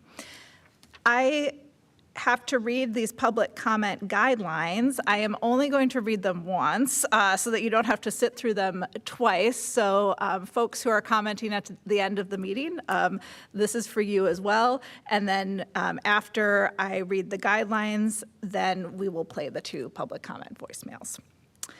Please keep your comments to 3 minutes or less. Public comment is for input only. Members of the school board will not respond directly to public comments that are made at this meeting. No specific action will be taken at this meeting in response to comments that are made or issues that are raised during the public comment period related to items not on the agenda. If the board determines that action is appropriate, that action will occur at a future board meeting. If you've left your contact information on the comment card, a district representative may follow up with you after the meeting. I will recognize 1 speaker at a time. Only those speakers who are recognized will be permitted to speak. Individuals who interfere with or interrupt speakers, the board, or the proceedings may be asked to leave. Personal attacks on any individual, including any other speaker during the public comment session, are unacceptable, as are obscenities or profanity. Persistence in making such remarks will end the individual's opportunity to address the board and may result in the individual being asked to leave. I will rule out of order any statement that would violate state or federal law, school board policy, or the privacy rights of an individual. Minnesota open meeting law prohibits the discussion of private educational data during an open meeting. Accordingly, during the public comment session, no person may discuss private educational data on an identifiable student. The open meeting law also requires the board to close a meeting for preliminary consideration of allegations against an employee. Accordingly, community members who have concerns about an employee or want to file a complaint or allegations are encouraged to contact the superintendent directly. We ask that you not name an employee by name during your comments. Repeated violation of these time, place, and manner restrictions may also lead to the meeting being briefly recessed. Community members will have an opportunity to be heard within the limits of the law and subject to these time, place, and manner restrictions. Thank you for participating in public comment this evening, and we'll move into our voicemail comments. Hi, my name is Ann Parrott, and I am a parent of 2 children at Eisenhower Elementary. I wanted to call to encourage the school board to have the Legislative Action Committee lobby legislators for a waiver to the 1-to-15 ratio for Kids & Co. We've been on the wait list the last 2 years for Kids & Co, and although we have gotten in, it's looking unlikely that we would get it next year given the change in priority groups. It's going to, as you know, a family with 2 working parents, it's really critical that we have reliable and safe and enjoyable child care for our children. So I would encourage the school board to lobby for that ratio change. Thank you.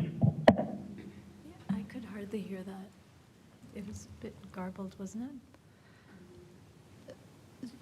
Is there a way to increase the volume?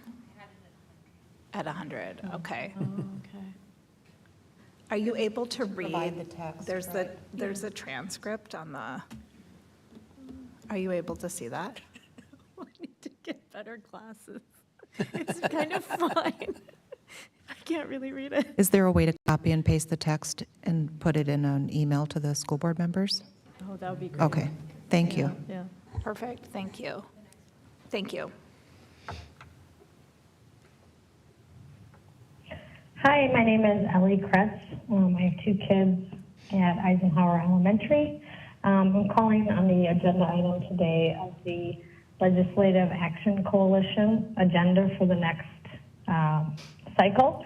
What I'm hoping can be added is that we work with our state legislators on the ratio of the after-school program. Currently, because it's run through the Department of Health, I believe, it's a 1-to-15 ratio. Classrooms, I believe, are higher than that.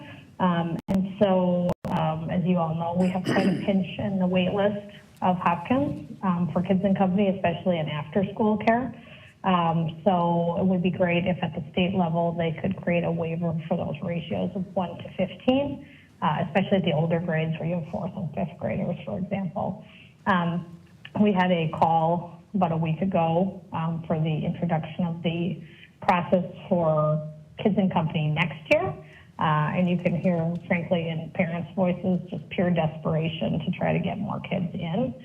We love Kids in Co, so we want our kids to be in it, but obviously the early start times are creating an issue. And also if the LAC, so if they could work on the ratios, and then with nearby districts that also move to earlier start times are having the same issues. So maybe we can work with them as well to continue to work with our legislators to get that 1-to-15 ratio. Thank you so much. Have a good day. Thank you to both of our community members who called in and left voicemail comments. Next, we'll move into our reports. We'll start with our student board representatives' reports, and I'll turn it over to Elif. Hi, everyone. Thank you all so much. Unfortunately, none of the other student board reps were able to make it today because it is a really busy time, and I might have to leave right after this. But You don't want to stay for the whole meeting, oh Elif? my gosh, no, it's wonderful. Okay, so we know. So tonight there's a basketball game that unfortunately I missed to be here, and it was against St. Louis Park. It just started actually at 7 o'clock. The theme is blackout.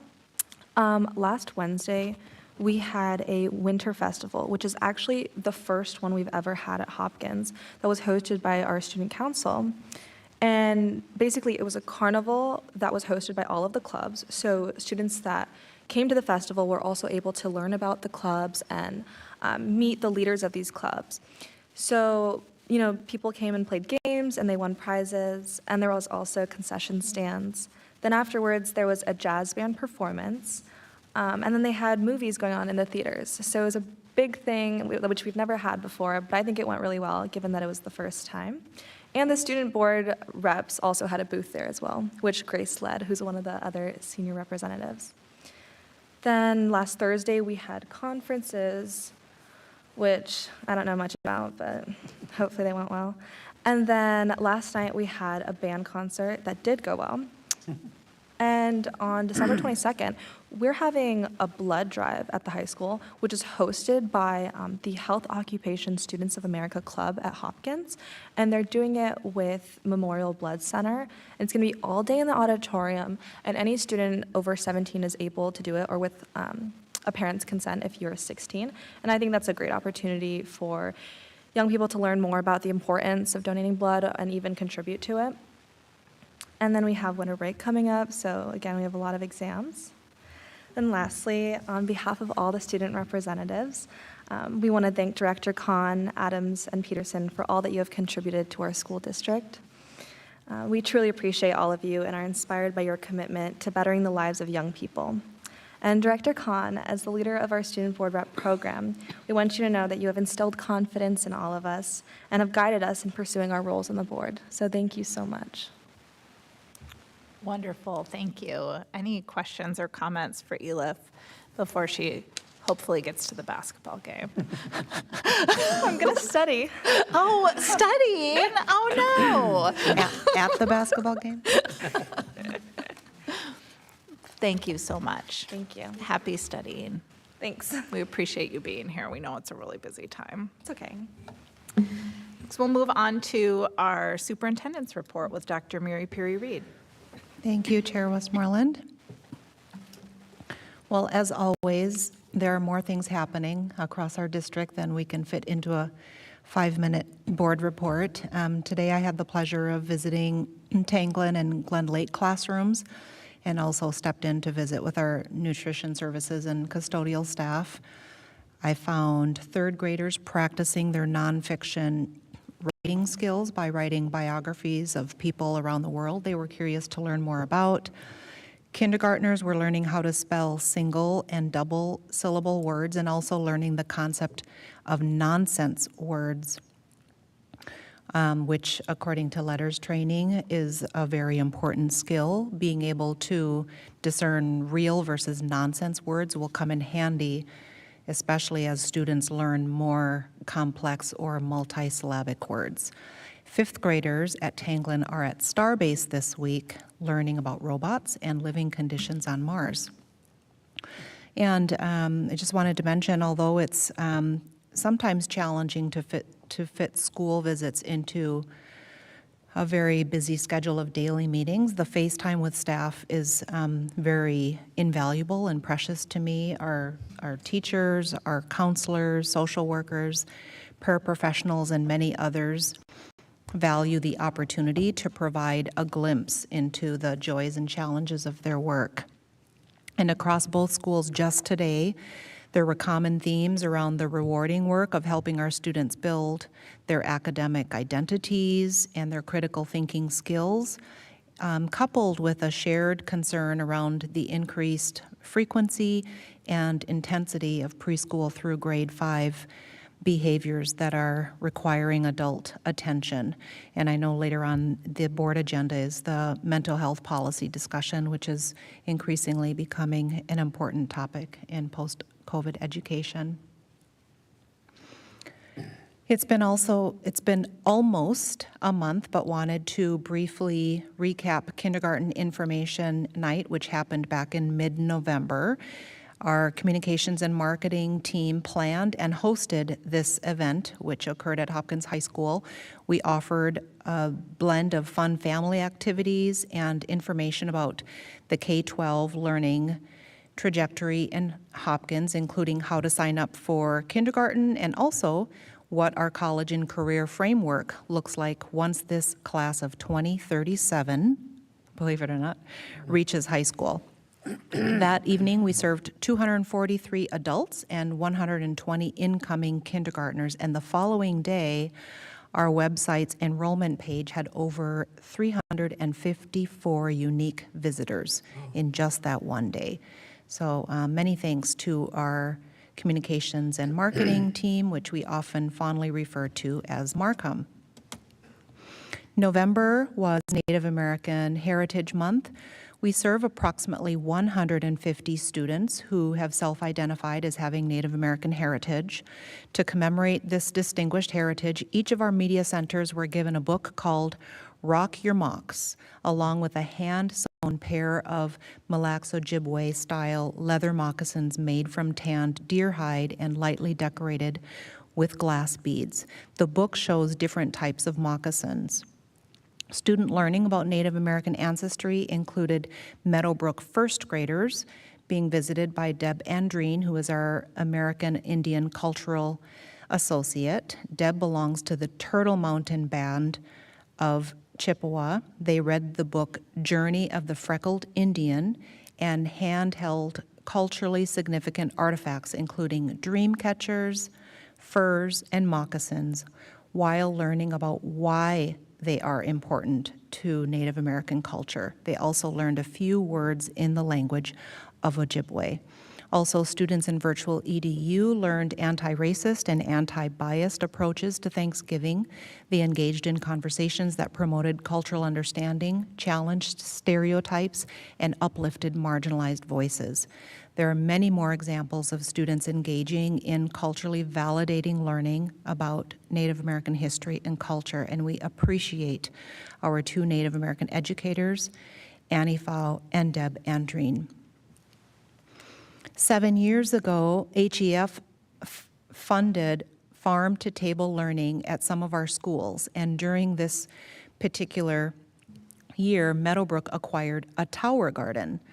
Miss Angelette Kittrell's 5th grade class have since done the planting, maintaining, and harvesting of vegetables and herbs that are sometimes used to make delicious meals by Chef Danielle for all Meadowbrook students.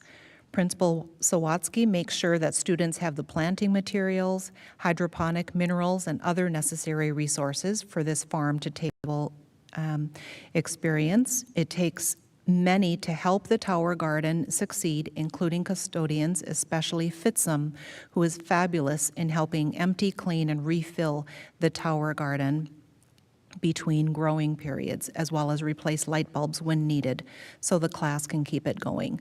This learning is really great to help our students see a future in horticulture, food science, environmental science, and more. Much gratitude to all of the adults who helped make this special learning happen. Moving to the middle school, to honor our veterans, West Middle School had a special visit on November 27 from a student's grandfather. In fact, the student asked his classmates to write letters to his grandpa, who was being honored for Veterans Day in the Stars and Stripes honor flight to Washington, D.C. And then on the flight returning back home, the flight crew read each student's letter out loud. Following that, this student's grandfather, Tom Capellan, actually visited his son's class at West. He talked about his service in the Air Force and how much he enjoyed receiving the letters from West Middle School students during the mail call on his flight home.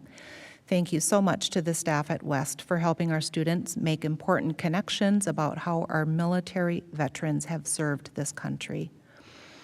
Moving to our high school spotlight last week, several current and newly elected board members, Hopkins High School staff, HEF board members, and members of our local health careers community visited the new CNA lab at our high school. In this certified nurse assistant lab, you'll find 6 real hospital beds that simulate a real-world hospital environment to prepare about 60 students for their future as healthcare professionals. In the CNA program, students can earn first aid, CPR, AED certification, and their nursing assistant certification. And Ms. Lidosi shared that Methodist Hospital on Excelsior Boulevard recently lowered their hiring age from 18 to 16, and there's a huge push to offer to make starting wage at $25 an hour. So these are going to be really great opportunities for our 16-year-olds who have their CNA certificate. We're really excited for the future of this program and grateful to HEF for helping us launch it, as well as Buildings and Grounds for renovating the space. On this next slide, just wanted to provide a couple of updates as requested by board members on 2 issues pertaining to supporting our secondary sites, subbing and class size. So this chart shows the number of district leaders and staff providing sub coverage per month for North and West Middle Schools, as well as Tanglin and virtual EDU. Feedback from teachers is that this extra support is helpful and appreciated and has contributed to teachers being able to retain their actual prep versus covering for colleagues. A few of us even subbed yesterday at the high school so that teachers could engage in a learning walk. I also wanted to share on behalf of Chair Westmoreland and Vice Chair Andreessen that Chair Westmoreland, Vice Chair Andreessen, Dr. Lightfoot, and I will participate in a meet and confer on Thursday with our teachers' union leadership, and we very much value the collaborative relationship with our teachers and union representatives to talk further about these issues. Also, with Director Chapanduka's guidance, multiple budgets have been scrubbed to identify unused resources to fund targeted course-by-course adjustments across our secondary sites, including virtual EDU. So this includes our high school having $455,000 available to use for second semester adjustments. Approximately $200,000 in ESSER carryover has already been applied at North. 0.7 FTE remains for West adjustments, with current conversations around adding 1 more teacher. And additional FTE was leveraged to bump our virtual EDU administrator to full-time status. And continued appreciation for the collaborative conversations resulting in those resource identifications. And I'd like to just close this report by sharing a snapshot of student learning and achievement. This is summary data that we received from the University of Minnesota a few weeks ago, highlighting the value of college in the schools, course participation, and completion. So during last school year, 22-23, we had 200 students enrolled in 1 or more CIS courses, with 93% of them successfully completing the course, resulting in more than 1,000 college credits awarded to those students. These courses are capped at 25 students, which is imposed by the University of Minnesota, and the 3 different courses include CIS Chinese, which is actually the class I subbed yesterday, CIS Spanish, and CIS anatomy and physiology. And that concludes my report. Thank you. Thank you very much. Any questions or comments for Dr. Mary Puri Reed?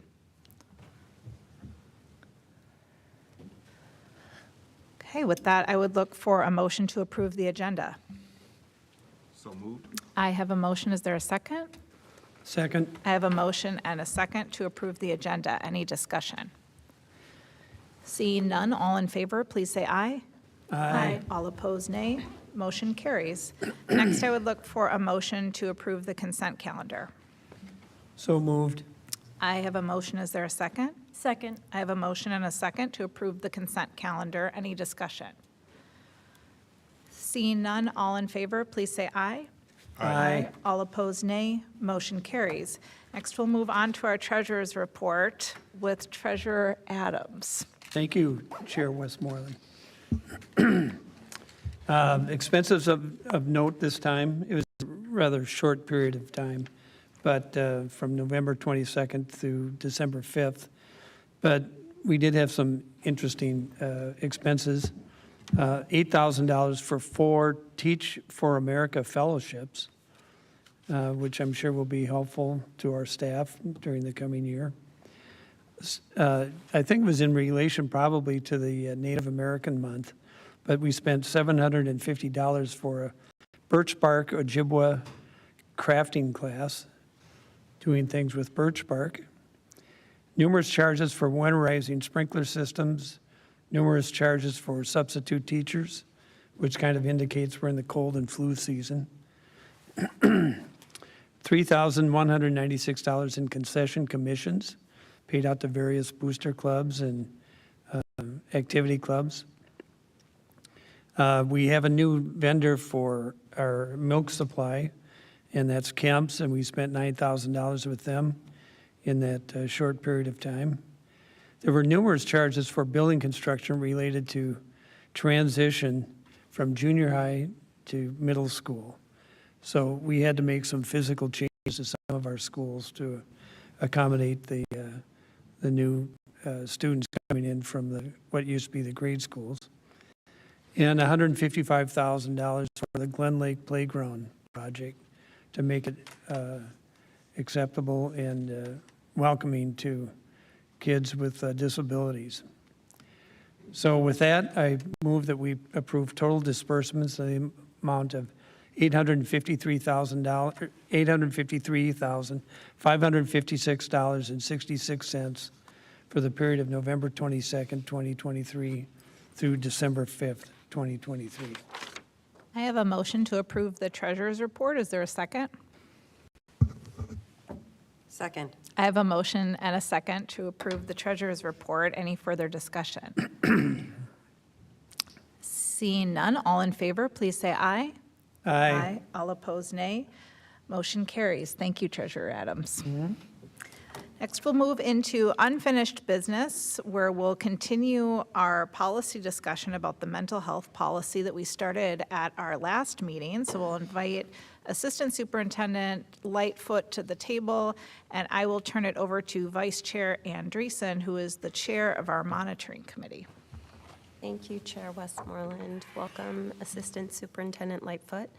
And my apologies to everyone for my voice. I am getting over a cold, hopefully. I wanted to update the board and our community about some progress that we made on having conversations and getting some really important feedback on this policy. We hosted a community conversation last week and got some really helpful questions, and I will turn it over to Assistant Superintendent Lightfoot to talk more in detail about those and the implications of them on the policy as written. Thank you. It was a good opportunity. As you are aware, we mentioned last time that we would ask for feedback from the community, which we did receive, and took that feedback into the session itself. Part of the structure of that was to take a look at how that would apply to the policy. We received specific comments that were directed toward mostly the implementation of the policy. So it was helpful for us to think through some good points from the community about looking at what it means for us as we think through implementation. Most of those were about how we would promote access and how we would look at being able to communicate to students and families and staff what services were available and how individuals could access those services. One of the words that was pretty critical that was used in the feedback was navigator. How do we help individuals navigate the sense of information that we know is critical and important when we think about the mental health work that we are doing here for all of those that we serve and that we work with. So with that, there were not specific recommendations for much direct change. Part of that was really related, as we mentioned before, to the implementation. What we did receive last time from the board was the look to the language within the policy. And I believe, as was identified in that conversation, that we would be moving from cultural competent to culturally responsive, if that's accurate with the language, and we would be phrasing that and utilizing that language in the policy. So with that, there were no direct changes that were seen to be made to the policy itself, and this would be a second read, would look toward the board for approval this evening for the mental health policy, the district code to be determined in our identification structure, but we'll, if approved, get that out on the web and out to the community and start to move forward with the implementation. Wonderful, thank you. As I mentioned, we had a conversation about this at the previous meeting, and then, as you heard, our monitoring committee went to the community to get additional feedback. So wondering if board members have any questions or comments about the policy in its current form.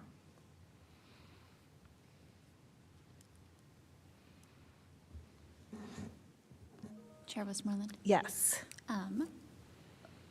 A remaining question that I have is the policy talks about early identification protocols that will be implemented and a designated team that will be responsible.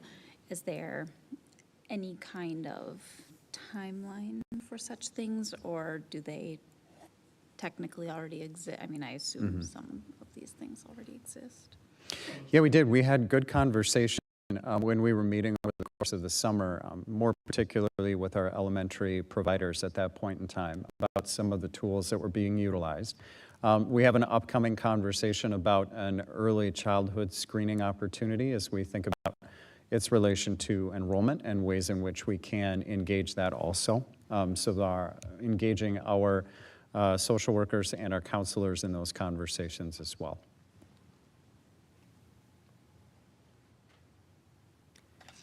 Great. Any other questions or comments?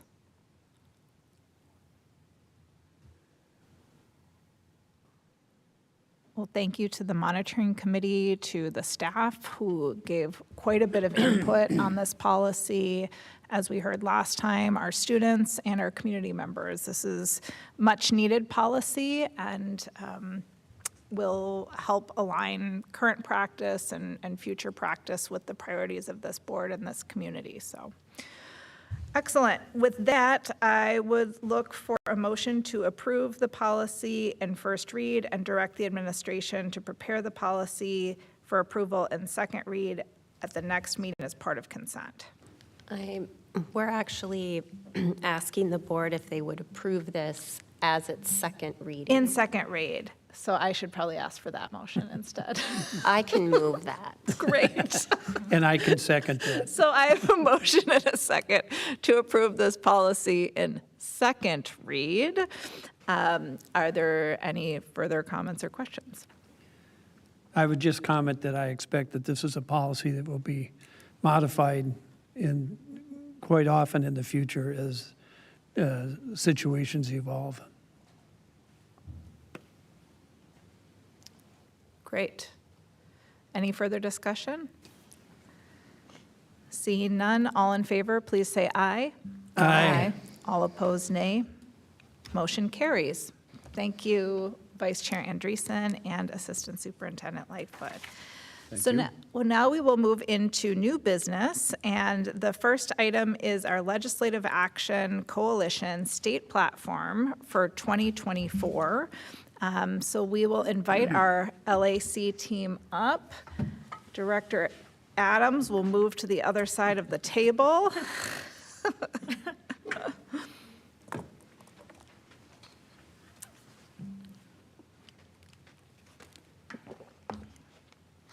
And Director Harlan and Vice Chair Andreessen.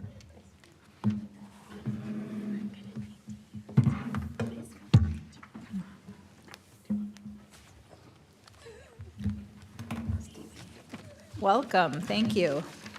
Thank you. Well, and good evening. It's a pleasure to appear before the board rather than on the board. Let me just get my instrument plugged in here. Can you see that? Yeah. All right. Welcome, thank you. Thank you. Well, and good evening. It's a pleasure to appear before the board I'm having deja vu. rather than on the board.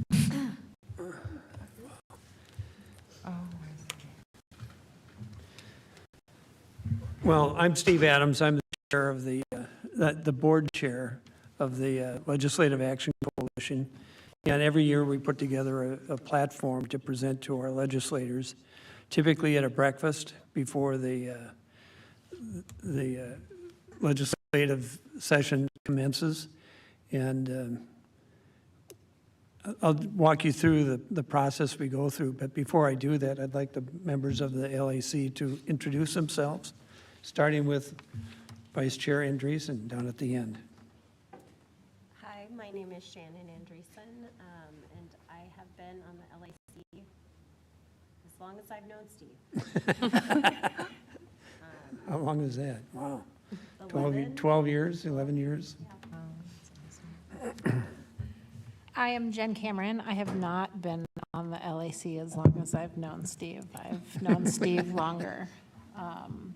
But I'm grateful to be a part of this group and for his leadership. And I have kids at Tanglin and at North. I'm Catherine Callahan. I'm the legislative liaison for the LAC. I'm Rachel Hartland, and I did not prepare my LAC to Steve knowing yardstick ahead of time. I've been on the LAC for 0.5 Steves. And currently, we, as Steve mentioned, are working on our legislative priorities ahead of our breakfast in January. Great, thank you. So here's the process that we go through every year. First of all, I'll give you a profile of our district. We're down to 9 representatives and senators in our district. Once upon a time, I think when I started on the LAC, we had 15. And with redistricting, it's been reduced down to 9, which is a more workable number, quite frankly. The legislative leadership right now in the state legislature is got a DFL-controlled House and a DFL-controlled Senate, just barely. And we're lucky in the respect that our representatives and a senator that represent our school district are leaders on House Education Finance, Education Policy, and the Senate Education Policy Committee. So we're able to have a direct line to some of the leadership. Now, that may change with the coming session. They always seem to reorganize their committee assignments, but for right now, that's how the leadership stands. The process that we go through every year is to, first of all, review the previous year's platform, and then remove any planks that the legislature may have addressed in the previous session. And there were a considerable number that were addressed in the previous session. We identify additional education issues that could be addressed through legislation, or that we think could be addressed. We meet with our district leadership to identify their concerns and their issues, which we did earlier this session, or this year. Then we update our platform planks with current data and align our Hopkins platform with those of other educational organizations like the Minnesota School Boards Association, the Association of Metropolitan School Districts, and sometimes other ones like MASA and other ones. And then we align our platform with our 2031 strategic vision to make sure it conforms to what our strategic vision is for the district. So this year, our priorities are labeled to maintain the momentum. And we've got 7 different planks in our platform. And I'll let Jen Cameron elaborate on the first one. Okay.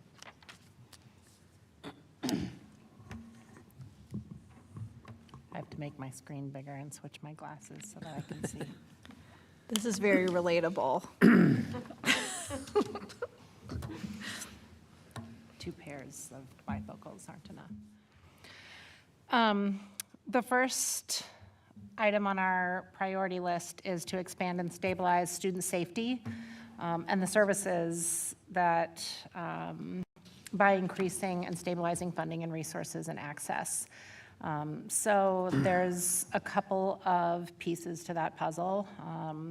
Increasing the Safe Schools levy, really to expand allowable uses to include training and staffing for non-exclusionary discipline practices, to remove the per pupil limit in the long-term facilities maintenance revenue program and expand the allowable uses there. And then to clarify the language related to the use of physical restraints to ensure the safety of our students and staff.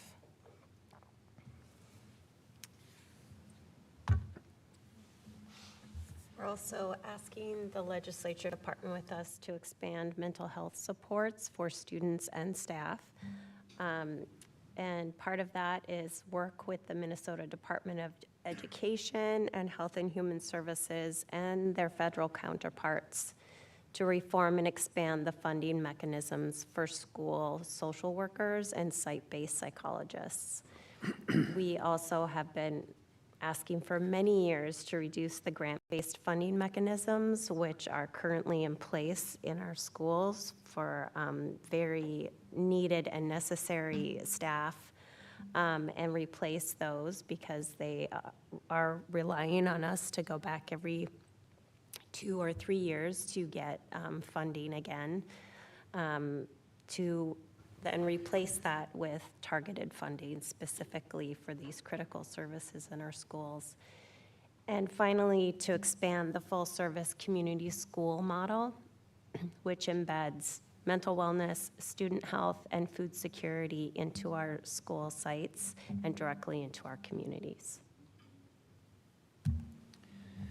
One of the critical things that we think needs to be done this year is to eliminate the funding qualification for compensatory funding. Right now, in order to qualify for compensatory funding, it requires that parents fill out a free and reduced lunch form so that the state can identify how much poverty we have in our district to qualify for compensatory funding. It's a known problem. Legislators recognize that there's a disconnect between how we determine compensatory funding and what parents are forced to go through. So we're looking for a new way to calculate poverty within a district. And there are many ways to do it. Other organizations, other branches of government use things like the community eligibility provision, Medicaid, income tax data, census data. It's not that there's any secret about what poverty exists in a district, and that needs to be confirmed by free and reduced lunch applications. But we're asking for them to focus on that for this year and come up with a different way to qualify for it. Our fourth priority is to ask our state legislative partners to empower locally elected school boards to do the job for which they were elected. And specifically, that might look like granting the school board more flexible or modern spending restrictions within our annual budget, and repeal the requirement that the board negotiate e-learning days and student-to-staff ratios. And then they might also allow us more flexibility regarding when we must offer some newly mandated curriculum items like civics, especially that civics one is relevant here in Hopkins, where we offer that in 9th grade, and that differs from what a new mandate will require that to appear later in our students' high school careers. And we credit their early exposure to civics with heightened interest in student leadership at all levels in our district. We're also asking the legislature to partner with us to spur innovation and reform outdated processes, procedures, and assessments which have become disconnected from reality. We're interested in alternate pathways, promoting student-centered learning, and granting credits to students wherever they are doing that learning. We're encouraging more on-site certification programs, like we have here in Hopkins with our nursing certification, just to allow students to be career-ready in health services and education and technology fields. We're also asking for flexibility that is allowed under the Every Student Succeeds Act to reduce the number of required standardized tests so school districts can offer assessments that more accurately measure growth and proficiency in college or career readiness. And we're also asking on the subject of testing to not include in our district score data sets the students who opt out or choose not to participate. And we're also asking, to answer the questions of the two callers, we are asking the Minnesota Department of Education to work with the Minnesota Department of Health and Human Services to examine and reform the ratio of adult to students enrolled in our before and after school programs. We're also asking to work with the Department of Education and Department of Health to reduce the extraneous paperwork requirements for our special education programs. For our sixth priority, reduce educator and staff workforce shortages. We at the LAC are very concerned with the state of the pipeline for the pool of teachers and other staff from which we hire. And we ask that our legislative partners both enhance existing and develop more programs to accelerate teacher education. We also ask that they continue alternative pathways towards teacher licensure and return that tiered licensure system to its original version. And lastly, we are asking the legislature to continue to fund new expectations for schools. So despite the historic overall funding increase, districts still face financial challenges from decades of underfunding. So by providing ongoing funding for new programs like paid family medical leave, earned safe and sick time, the READ Act, basic funding formula increases by an additional 2% for fiscal year 25, and then acknowledging the major impact of the significant inflationary increases that are associated with general life today, including utilities and transportation and food and all the things. We are asking them to continue to fund our schools adequately, which they're not doing. You know, despite the fact that there was a record amount of education spending in the last session, there was also a record number of new mandates, and they were not all specifically funded, so or adequately funded. some of it remains to be seen, especially, for example, the unemployment cost for staff during the summers. So we're asking them to continue to examine those and fund them as necessary. And I would just invite the board and staff to consider coming to our legislative breakfast. We're going to hold it at the high school this year in the cafeteria, as we have done it at least one year in the past, and would invite your participation in it. We usually have a very good turnout, so you can expect to have some one-on-one conversation.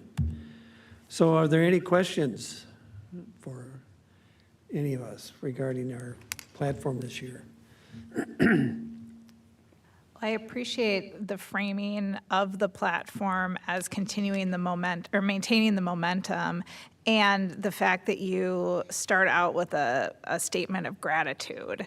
So I'd like to mirror that gratitude back to the LAC for your incredible work on this platform, and then just commend you for the overall framing, because as leaders, especially leaders who are agents of change, we rarely receive gratitude, right? So it's very important to show that gratitude to our legislators who worked so hard to get us so many historic wins over the past session, and point out some of the areas where things aren't working and they're not going to work because of decisions that were made, and then the impacts of those and what we need. I had a couple of questions. The first one was around expanding and stabilizing student safety. So I really, I think increasing the Safe Schools levy is great. I appreciate the specific language around non-exclusionary discipline practices. I wonder what your thoughts are about including specific language about restorative practices, because restorative practices were a big topic of discussion and action during the last legislative session. There's an Office of Restorative Practices that was approved and funded during the last session, and I wonder if including that specific language might capture the attention of legislators who are already working on that and passionate about it. That's an excellent idea, and I think that Hopkins in particular is already engaged in a lot of that work. So looking at ways that we can speak very specifically to the initiatives that we're already a part of through MDE is a really good idea. Do you guys anticipate under item 6, kind of bringing in some of the items that Ellie and Anna are callers around the Kids and Co. ratios and all of that? Is that something you feel like would fit in under? Well, we've got it under spurring innovation and reform, but it contributes to both issues, really.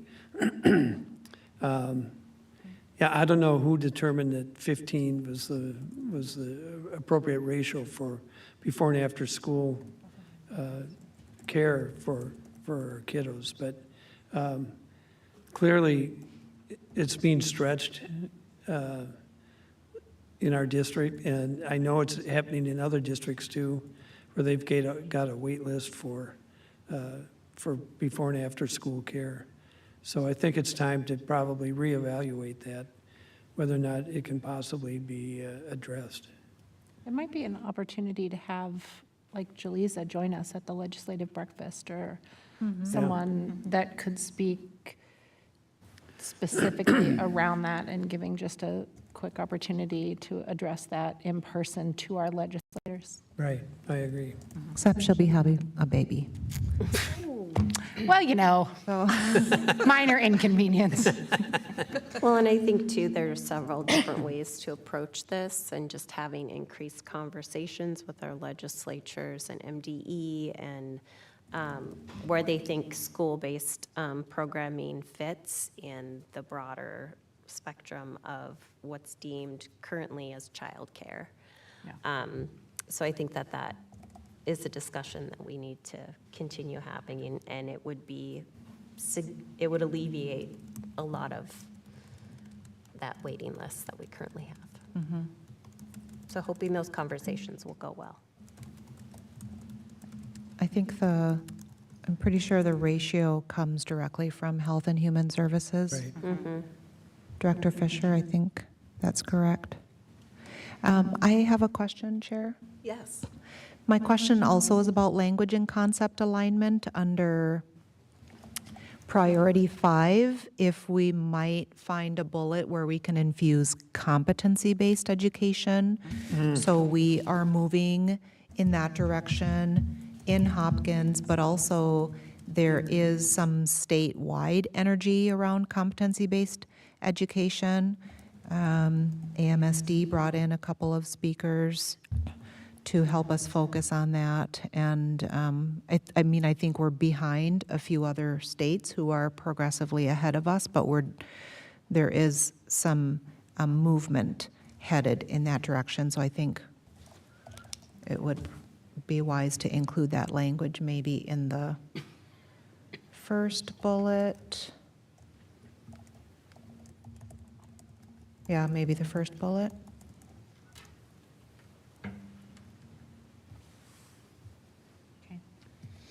So noted. Thank you. I'm curious to know a bit more about the discussion around, I'm under section 4, repealing the requirement that school boards negotiate e-learning days and student to staff ratios. Well, I know in our case, we would prefer that that be done on a meet and confer basis rather than being put into a contract. I know that it's holding up negotiations, staff negotiations, contracts in other districts because they're hung up on that. And if we could just move that to something that should be discussed rather than put into law, that would be beneficial to most school districts, I think. Moving to a meet and confer process, which is traditionally how we've handled that issue in Hopkins, allows for more responsiveness and flexibility too. So I see the argument there. And I know that my job is to think about Hopkins schools, where we do, on the whole, have a very strong relationship with our union and are willing to really engage with complexity and try to find shared solutions. But I'm thinking too about districts with school boards who do not have that relationship with their unions and whose class sizes are out of control and whose teachers are really stressed to the max. And so I feel a little bit of discomfort around that, and I'm going to stay in my lane as a Hopkins school board member and support it. But I do think it's really important that, and I don't know how this could be fixed legislatively or even how it might be reflected in the program or in the platform, but that determining a specific process like meet and confer, for example, leaning into that process to respond to staffing ratios periodically over time, that's really important for all districts across the state. So do with that what you will. We already have pretty clear statute around what union negotiations look like and what meet and confer processes look like. But I just wanted to flag that as an area of concern. All right. Thank you. Any other questions or comments? Well, we'll take your input and we'll make the modifications necessary on our platform and present it to our legislators at, what's the date again?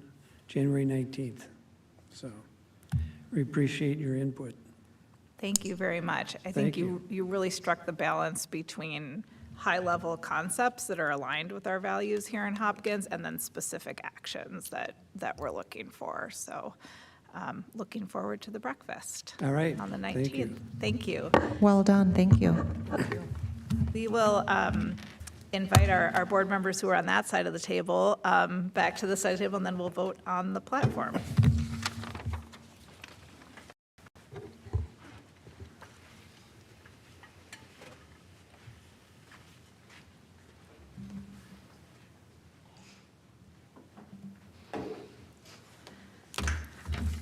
So I would look for a motion that the board adopt the LAC's state legislative platform for 2024.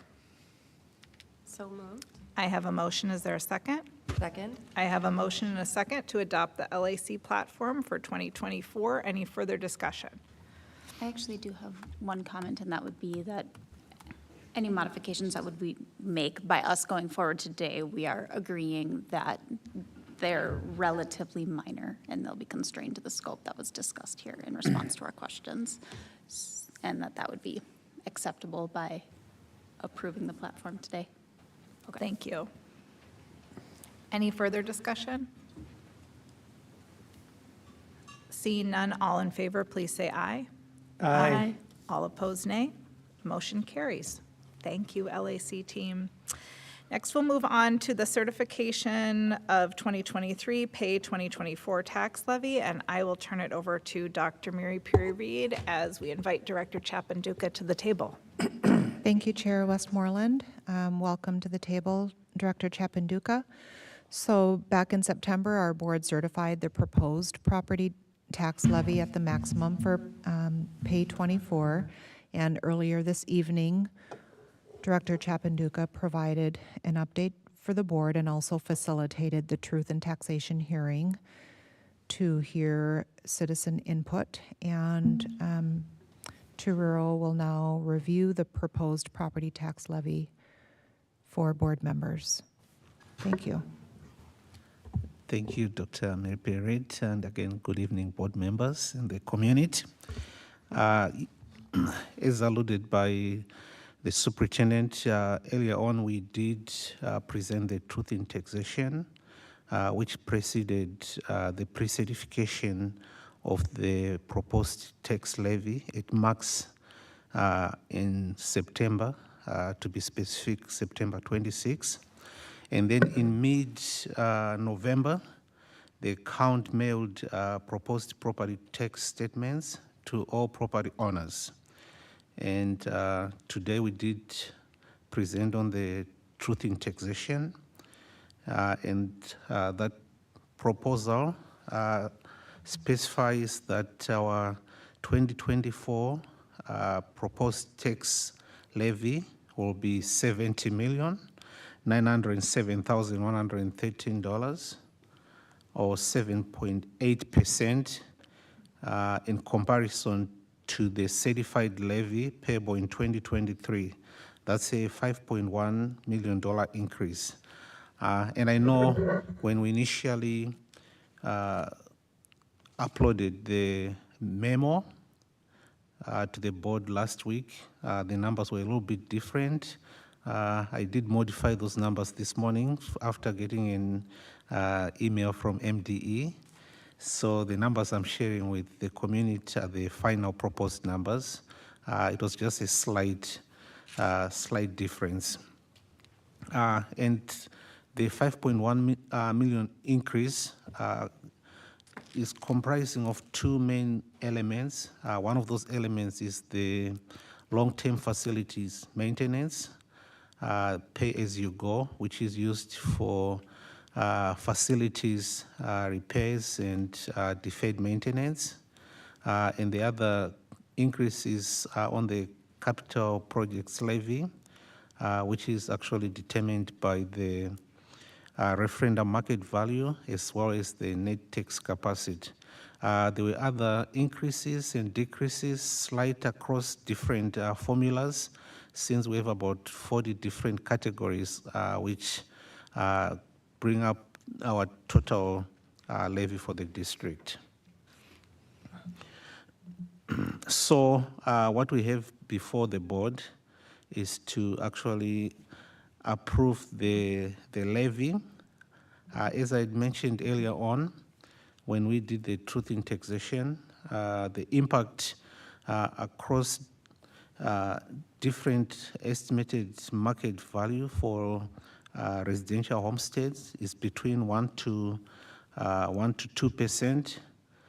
For properties ranging from $150,000 to $800,000. So, for example, a property estimated market value of $150,000 will have an increase of about $5, which is about 1% increase if we compare to what was certified in 2023.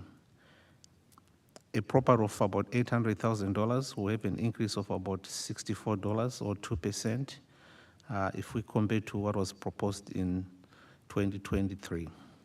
And then on the commercial properties, an estimated property of about $250,000 will have an estimated increase of about $59 or 5.5%.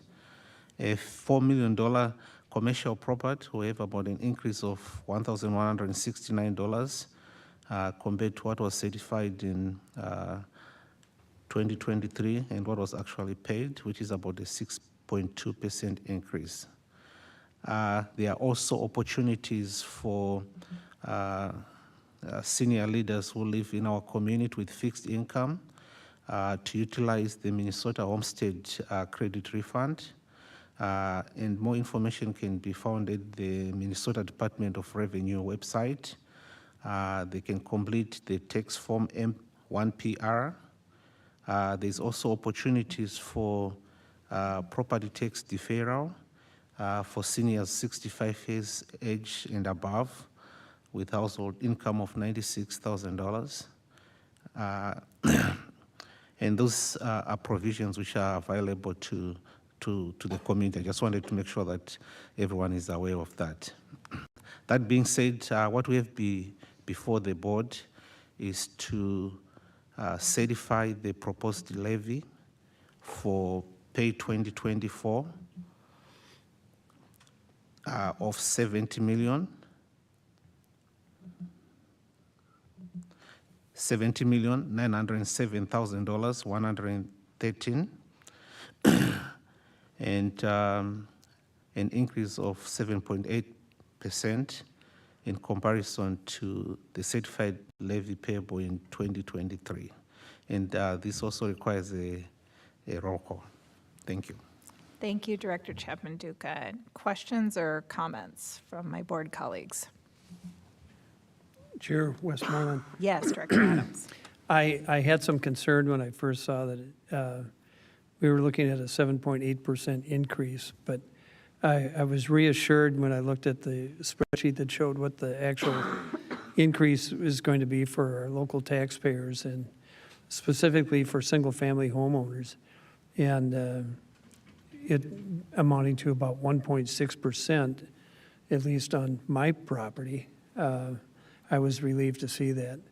I can see that most of the increase is going to be borne by commercial properties in our district, as they are pretty much throughout the state. So I don't want people to get concerned if they see that 7.8% and think that that's going to hit them directly.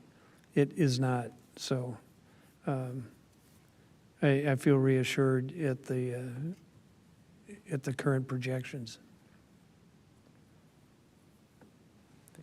Thank you. May I ask a related question? Yes. Just for clarification for everyone who's watching, so the 7.8% is over the levy funds. It is not a 7.8% increase in any individual person's or even any individual commercial properties taxes. The actual impact to taxes is significantly smaller, somewhere between, like you mentioned, 0.1 to Correct. So the 0.9, excuse me. Yeah, so the 7.8%, Director Hartland, we're just comparing what was certified last year to what is being proposed this year. That doesn't signify the actual increases in individual property taxes. So when we start to spread, these levies, and then again, based on some of the preliminary numbers we have, we are looking at a 1 to 2% increase for residential properties between the values of $150,000 to $800,000. I mean, there might be some slight changes as they finalize the numbers, but I mean, that's what we are looking at. Certainly, and we're authorized to do this by, we had a voter-approved levy, actually 2 of them, right, pass several years ago now. And so this is within the parameters, of course, of our voter-approved levy. Correct. And, the state also has some guardrails around levies, so we have a limit of how much we can propose, and the state calculates that limit. So even if our commercial properties or our residential properties would rise, the state always comes up with a limit of how much we can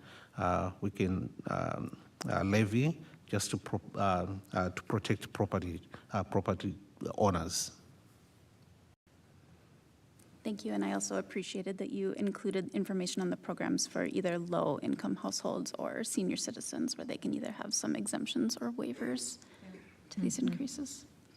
That's good information for our community. Thank you. Chair Westmoreland. Yes. I'd just like to comment that we had a gentleman who appeared at the tax hearing today who was concerned because his valuation on his home has gone up, I don't know, what did she say, 19%? Something like that? My taxes have increased by 18.8. Okay, 18.8, 19, whatever. But I want people to know that we don't have any control over how properties get assessed. That's really a city and county responsibility. And there are ways to ask for a reassessment. I've done it in the past myself. Perhaps our real estate agent on the board could elaborate on the process, but we really have no control as a school district over how people's property gets assessed. And most tax increases that I've experienced in the past have been due to assessment, not to an increase in the levy rate. So if you have a concern about that, I would protest it and take it to the appropriate authorities. Which would be the Hennepin County website Okay. under residence, property, and how to have your property value assessed. All right, thank you.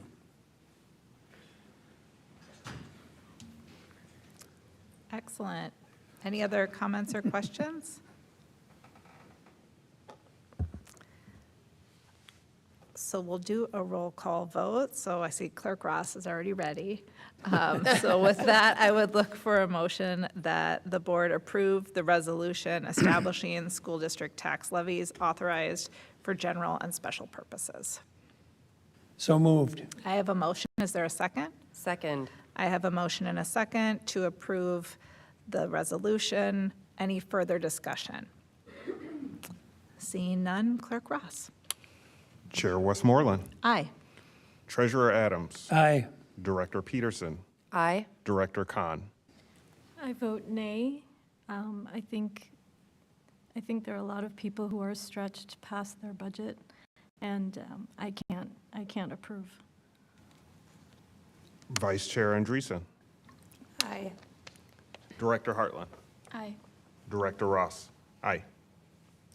Thank you, Clerk Ross. I have 6 ayes, 1 nay. Motion carries.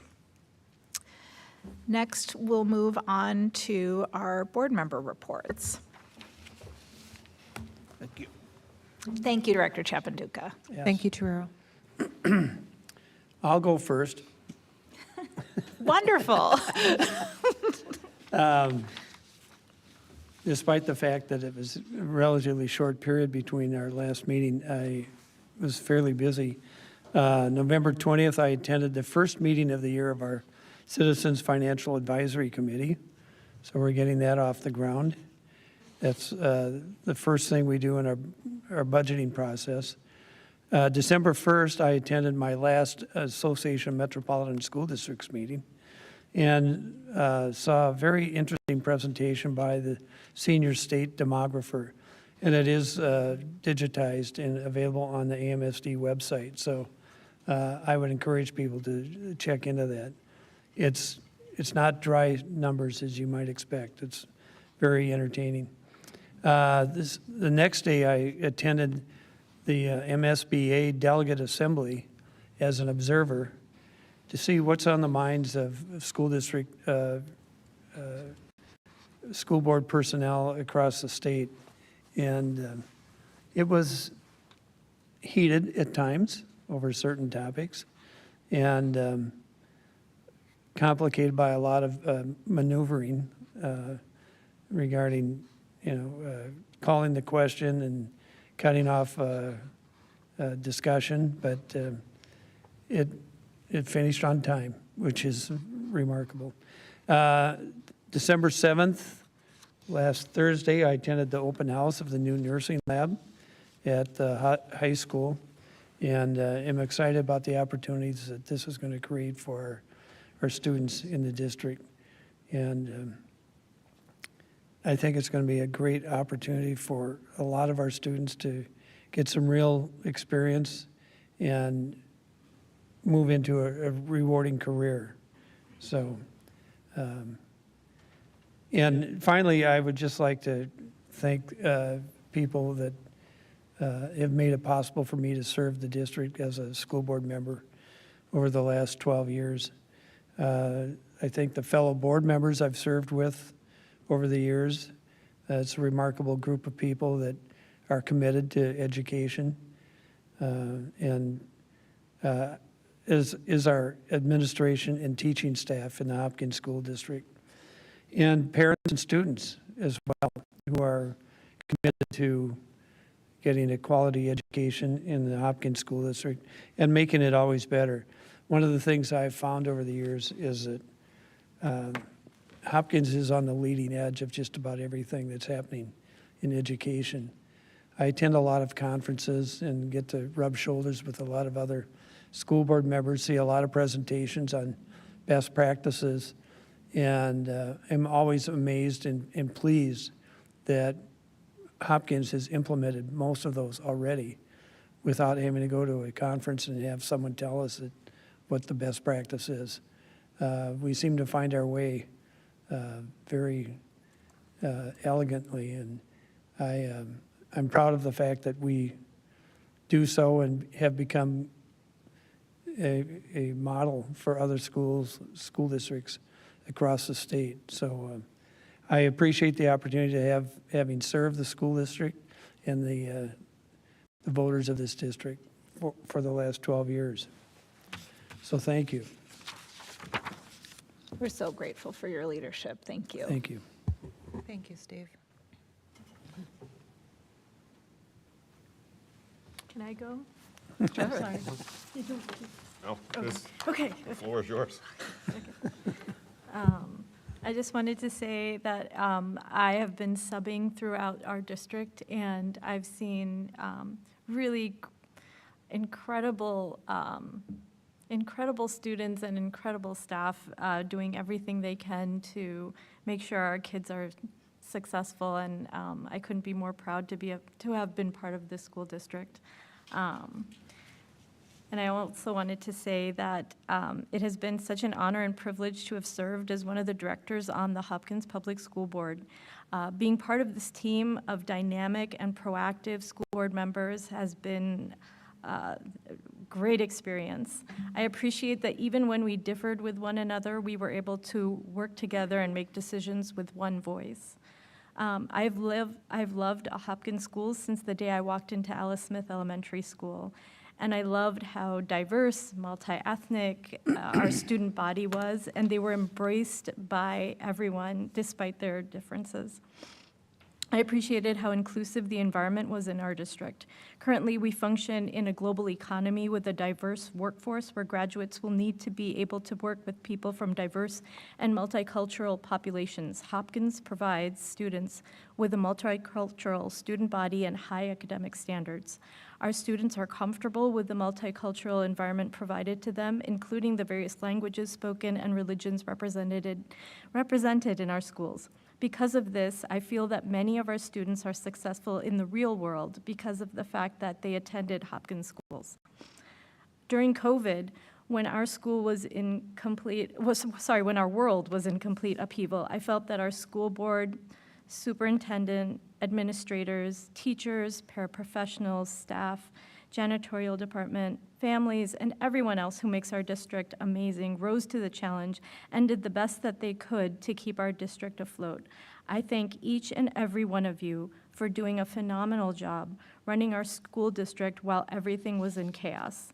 I am grateful for how you all continue to work hard and persevere in the face of adversity post-COVID, because there is still a lot of work that needs to be done in order to make Vision 2031 a reality.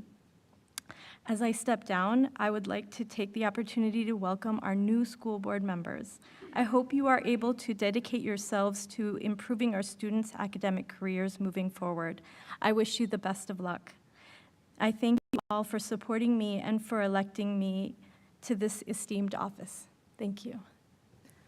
Thank you. We're grateful for your leadership, Director Khan. Thank you, Tanya. Thank you, Tanya.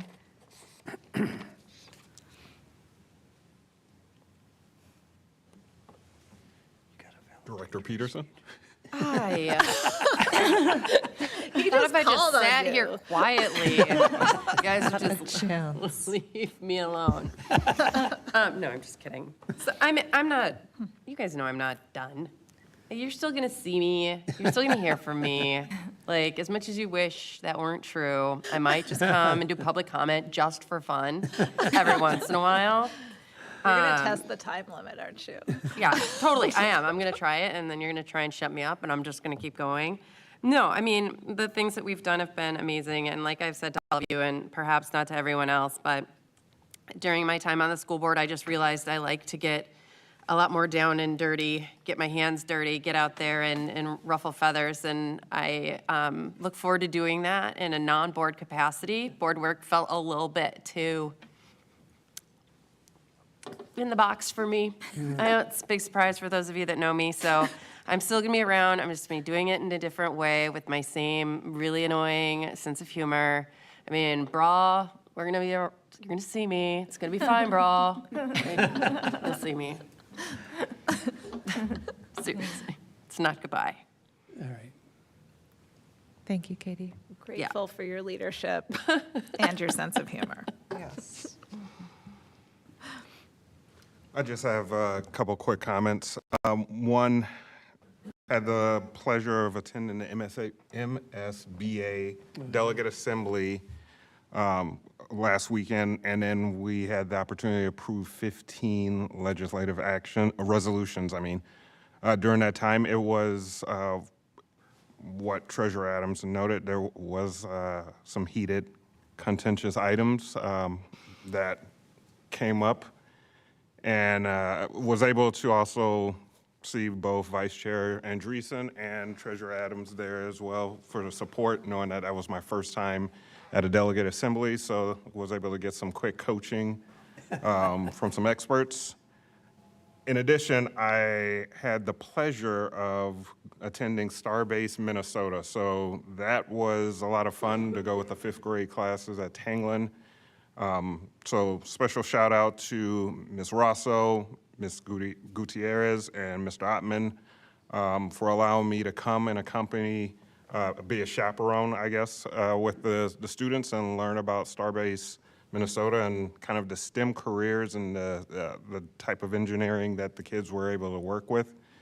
And then last but not least, thank you, Treasurer Adams, Director Khan, Director Peterson, for your help, your guidance, your wisdom, for allowing a new school board member to come and ask you guys questions every once in a while to try and figure things out. So I appreciate you guys' service to with our constituents and to the Hopkins School District, and I wish you all best of luck in your future endeavors, wherever it is, or if you decide to run again. Thank you, Director Ross. Grateful for your leadership too, and grateful that we have another 2 years together. Sure. I mean, you have longer than that. I'm talking about my term.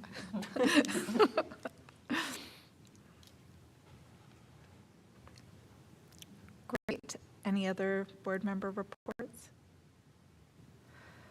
Okay, well, I wanted to acknowledge that world, national, and local events continue to greatly impact our scholars, staff, and caregivers, and our families here in the Hopkins Schools community.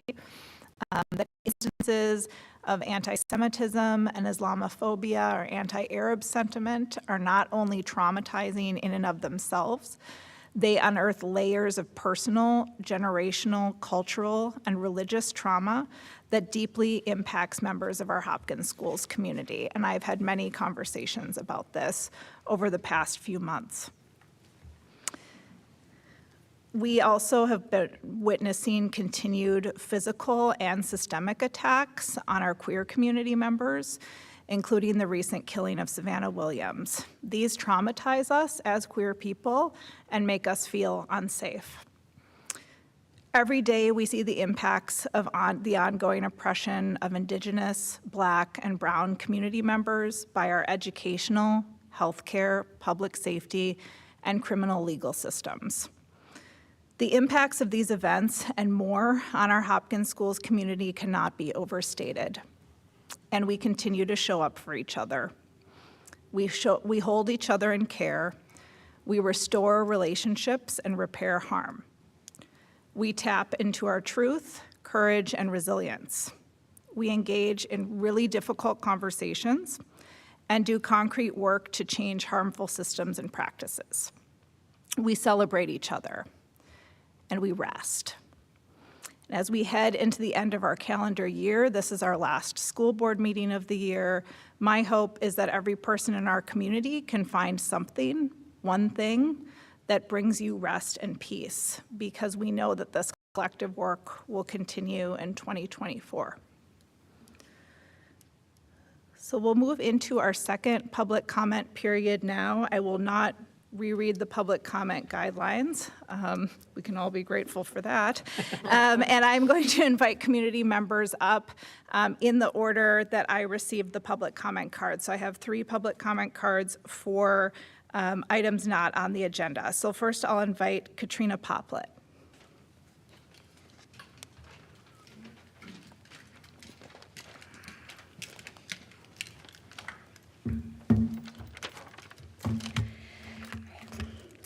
Good evening, Superintendent Mary Peary Reed and the school board members. It's good to see you all again. My name is Katrina. Y'all know me. I've done a training with y'all. My pronouns are they, she, and I'm the Restorative Practices Coordinator at Eisenhower Elementary School. I have a situation that I want to bring to your attention tonight.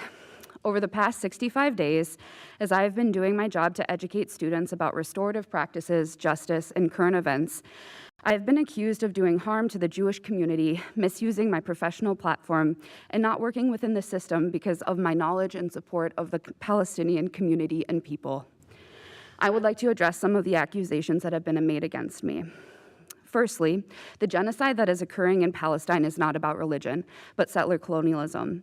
Since October 7th, it has been confirmed by Al Jazeera, CNN, the Associated Press, that the United States has in fact been profiting off of the genocide, and American companies are being awarded bids for offshore natural gas, oil, and drilling off the coast of Gaza. This is an act of colonialism. Secondly, millions of Jewish people across the United States are the ones leading the movement for a ceasefire, demanding it begins now. Jewish Voices for Peace, in fact, says from its onset the Israeli government has been abusing Jewish suffering and using it to justify more oppression and dispossession of Palestinians.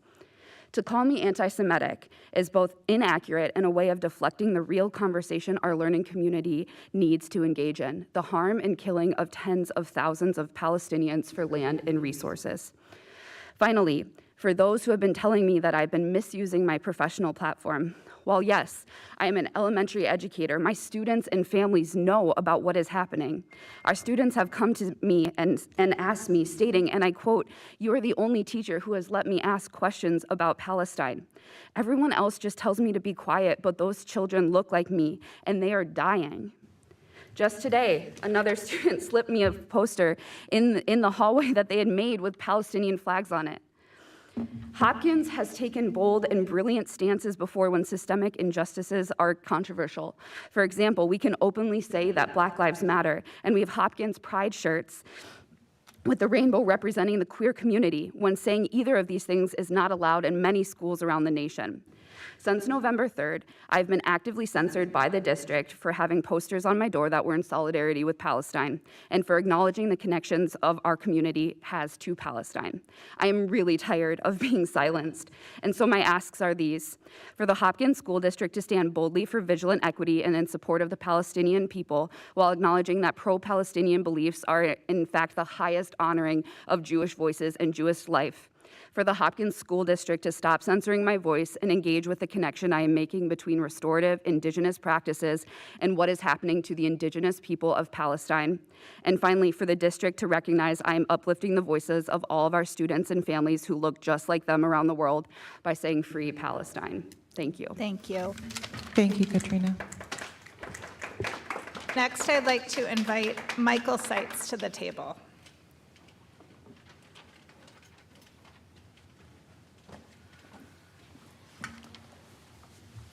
Hello, my name is Michael Seitz. I have 2 children here at Eisenhower in Xinjiang Academy. And I just want to start by saying we've had an amazing experience here. It's been wonderful, and we've loved every moment of it. One topic I would like to talk about, though, is Kids & Co. and this waiting list enrollment kind of ongoing drama that's been set forth on all of us. You know, gosh, guys, like I don't know how to say it more clear, but this is a community. This isn't just childcare to us, right? Like my daughter's been going there for 3 years. There's teachers that they're very fond of. They bring up on a weekly basis. One of them has an ongoing rivalry with sports, and every time the Vikings win or lose, they have to do jumping jacks. They help our children do homework, right? They understand the Xinjiang curriculum after hours. Right? These are our, their friends go there. They walk down the hallways with them. This is all in jeopardy because of this waiting list, because of this new enrollment platform that's been put out. Every year now, we don't know if we're going to be there the next year. It's renewed, okay? And that is very disruptive to a lot of lives and a lot of the reasons I've just set forth.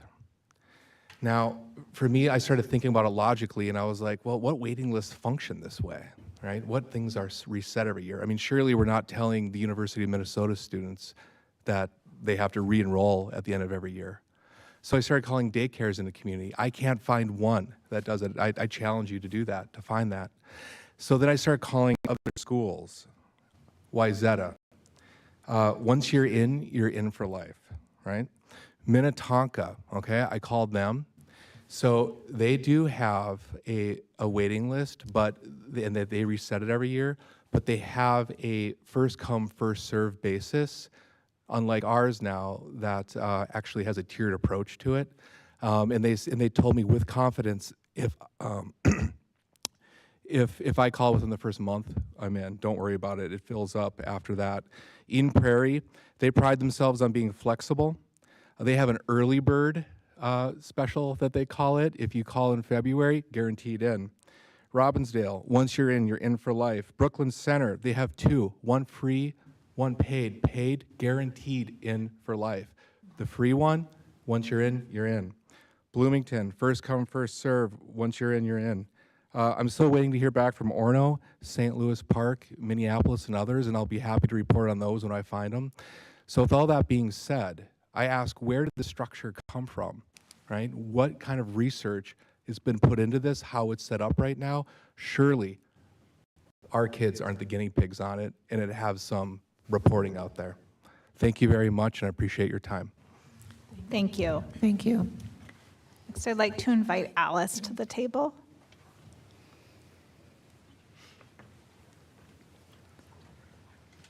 Did I pronounce your name correctly? Yes. Welcome. Hello, my name is Alice. I use they, them pronouns. I'm here today as an educator and a community member to address the silencing around the current events happening in our world, specifically the genocide of the Palestinian people. As an educator, I believe it's important to engage directly with the students on an age-appropriate level. And right now, the difficult convos that you spoke about earlier are just not happening. Telling teachers that they need to remove posters on their doors is silencing, and it's unacceptable.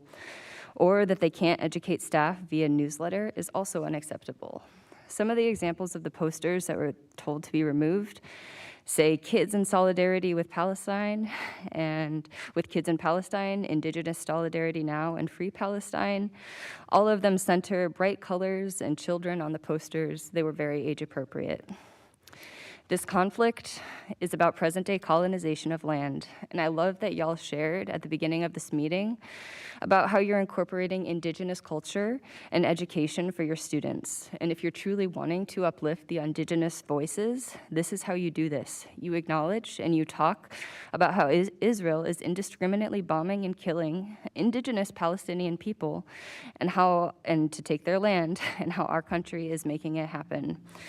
I also want to address the accusations of anti-Semitism that have been made against educators. What is anti-Semitic is active hate speech and actions taken against Jewish people, but what is not anti-Semitic is sharing about what is happening to the Palestinian people. Today, 120 nations in the United Nations voted for an immediate ceasefire because the entire world is recognizing the slaughter of the Palestinian people. Shamefully, the United States was one of the only countries aside from Israel to vote no. And how does this pertain to the elementary students here at Hopkins? First, Eisenhower Elementary touts itself as inclusive and multicultural, has students from many backgrounds, and there are many students at the school who are personally affected and have family and friends affected by the attacks against Gaza. Secondly, we are over 60 days since the attacks on October 7th, and over 8,000 children have been martyred. These children are no different than the students who attend this school, and engaging on current events is something that Hopkins has done very well with in the past, and I see no reason why now is different. My ask tonight for the school board is to allow for student and staff engagement on this issue, to recognize the nuance of everything that is going on. And I'm asking for you to simply talk about the conflict with children and model to them about how to have hard conversations. There are so many Palestinian and Jewish voices who are leading the way in our community on how to engage on this subject. Listen to them. Do not turn away. Silence is violence. Free Palestine. Thank you. Thank you. Thank you to the 5 members of our community who shared public comment this evening. And with that, I would look for a motion to adjourn. So moved. I have a motion. Is there a second? I have a motion and a second. I want a second. Okay, well, Steve, you get to second. Second. Okay, I have a motion and a second to adjourn. Any discussion?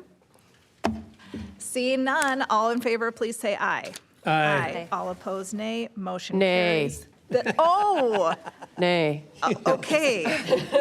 You always wanted to do that, didn't you? Still carries. This meeting of the Hopkins School Board is adjourned at 8:44 p.m. Thank you.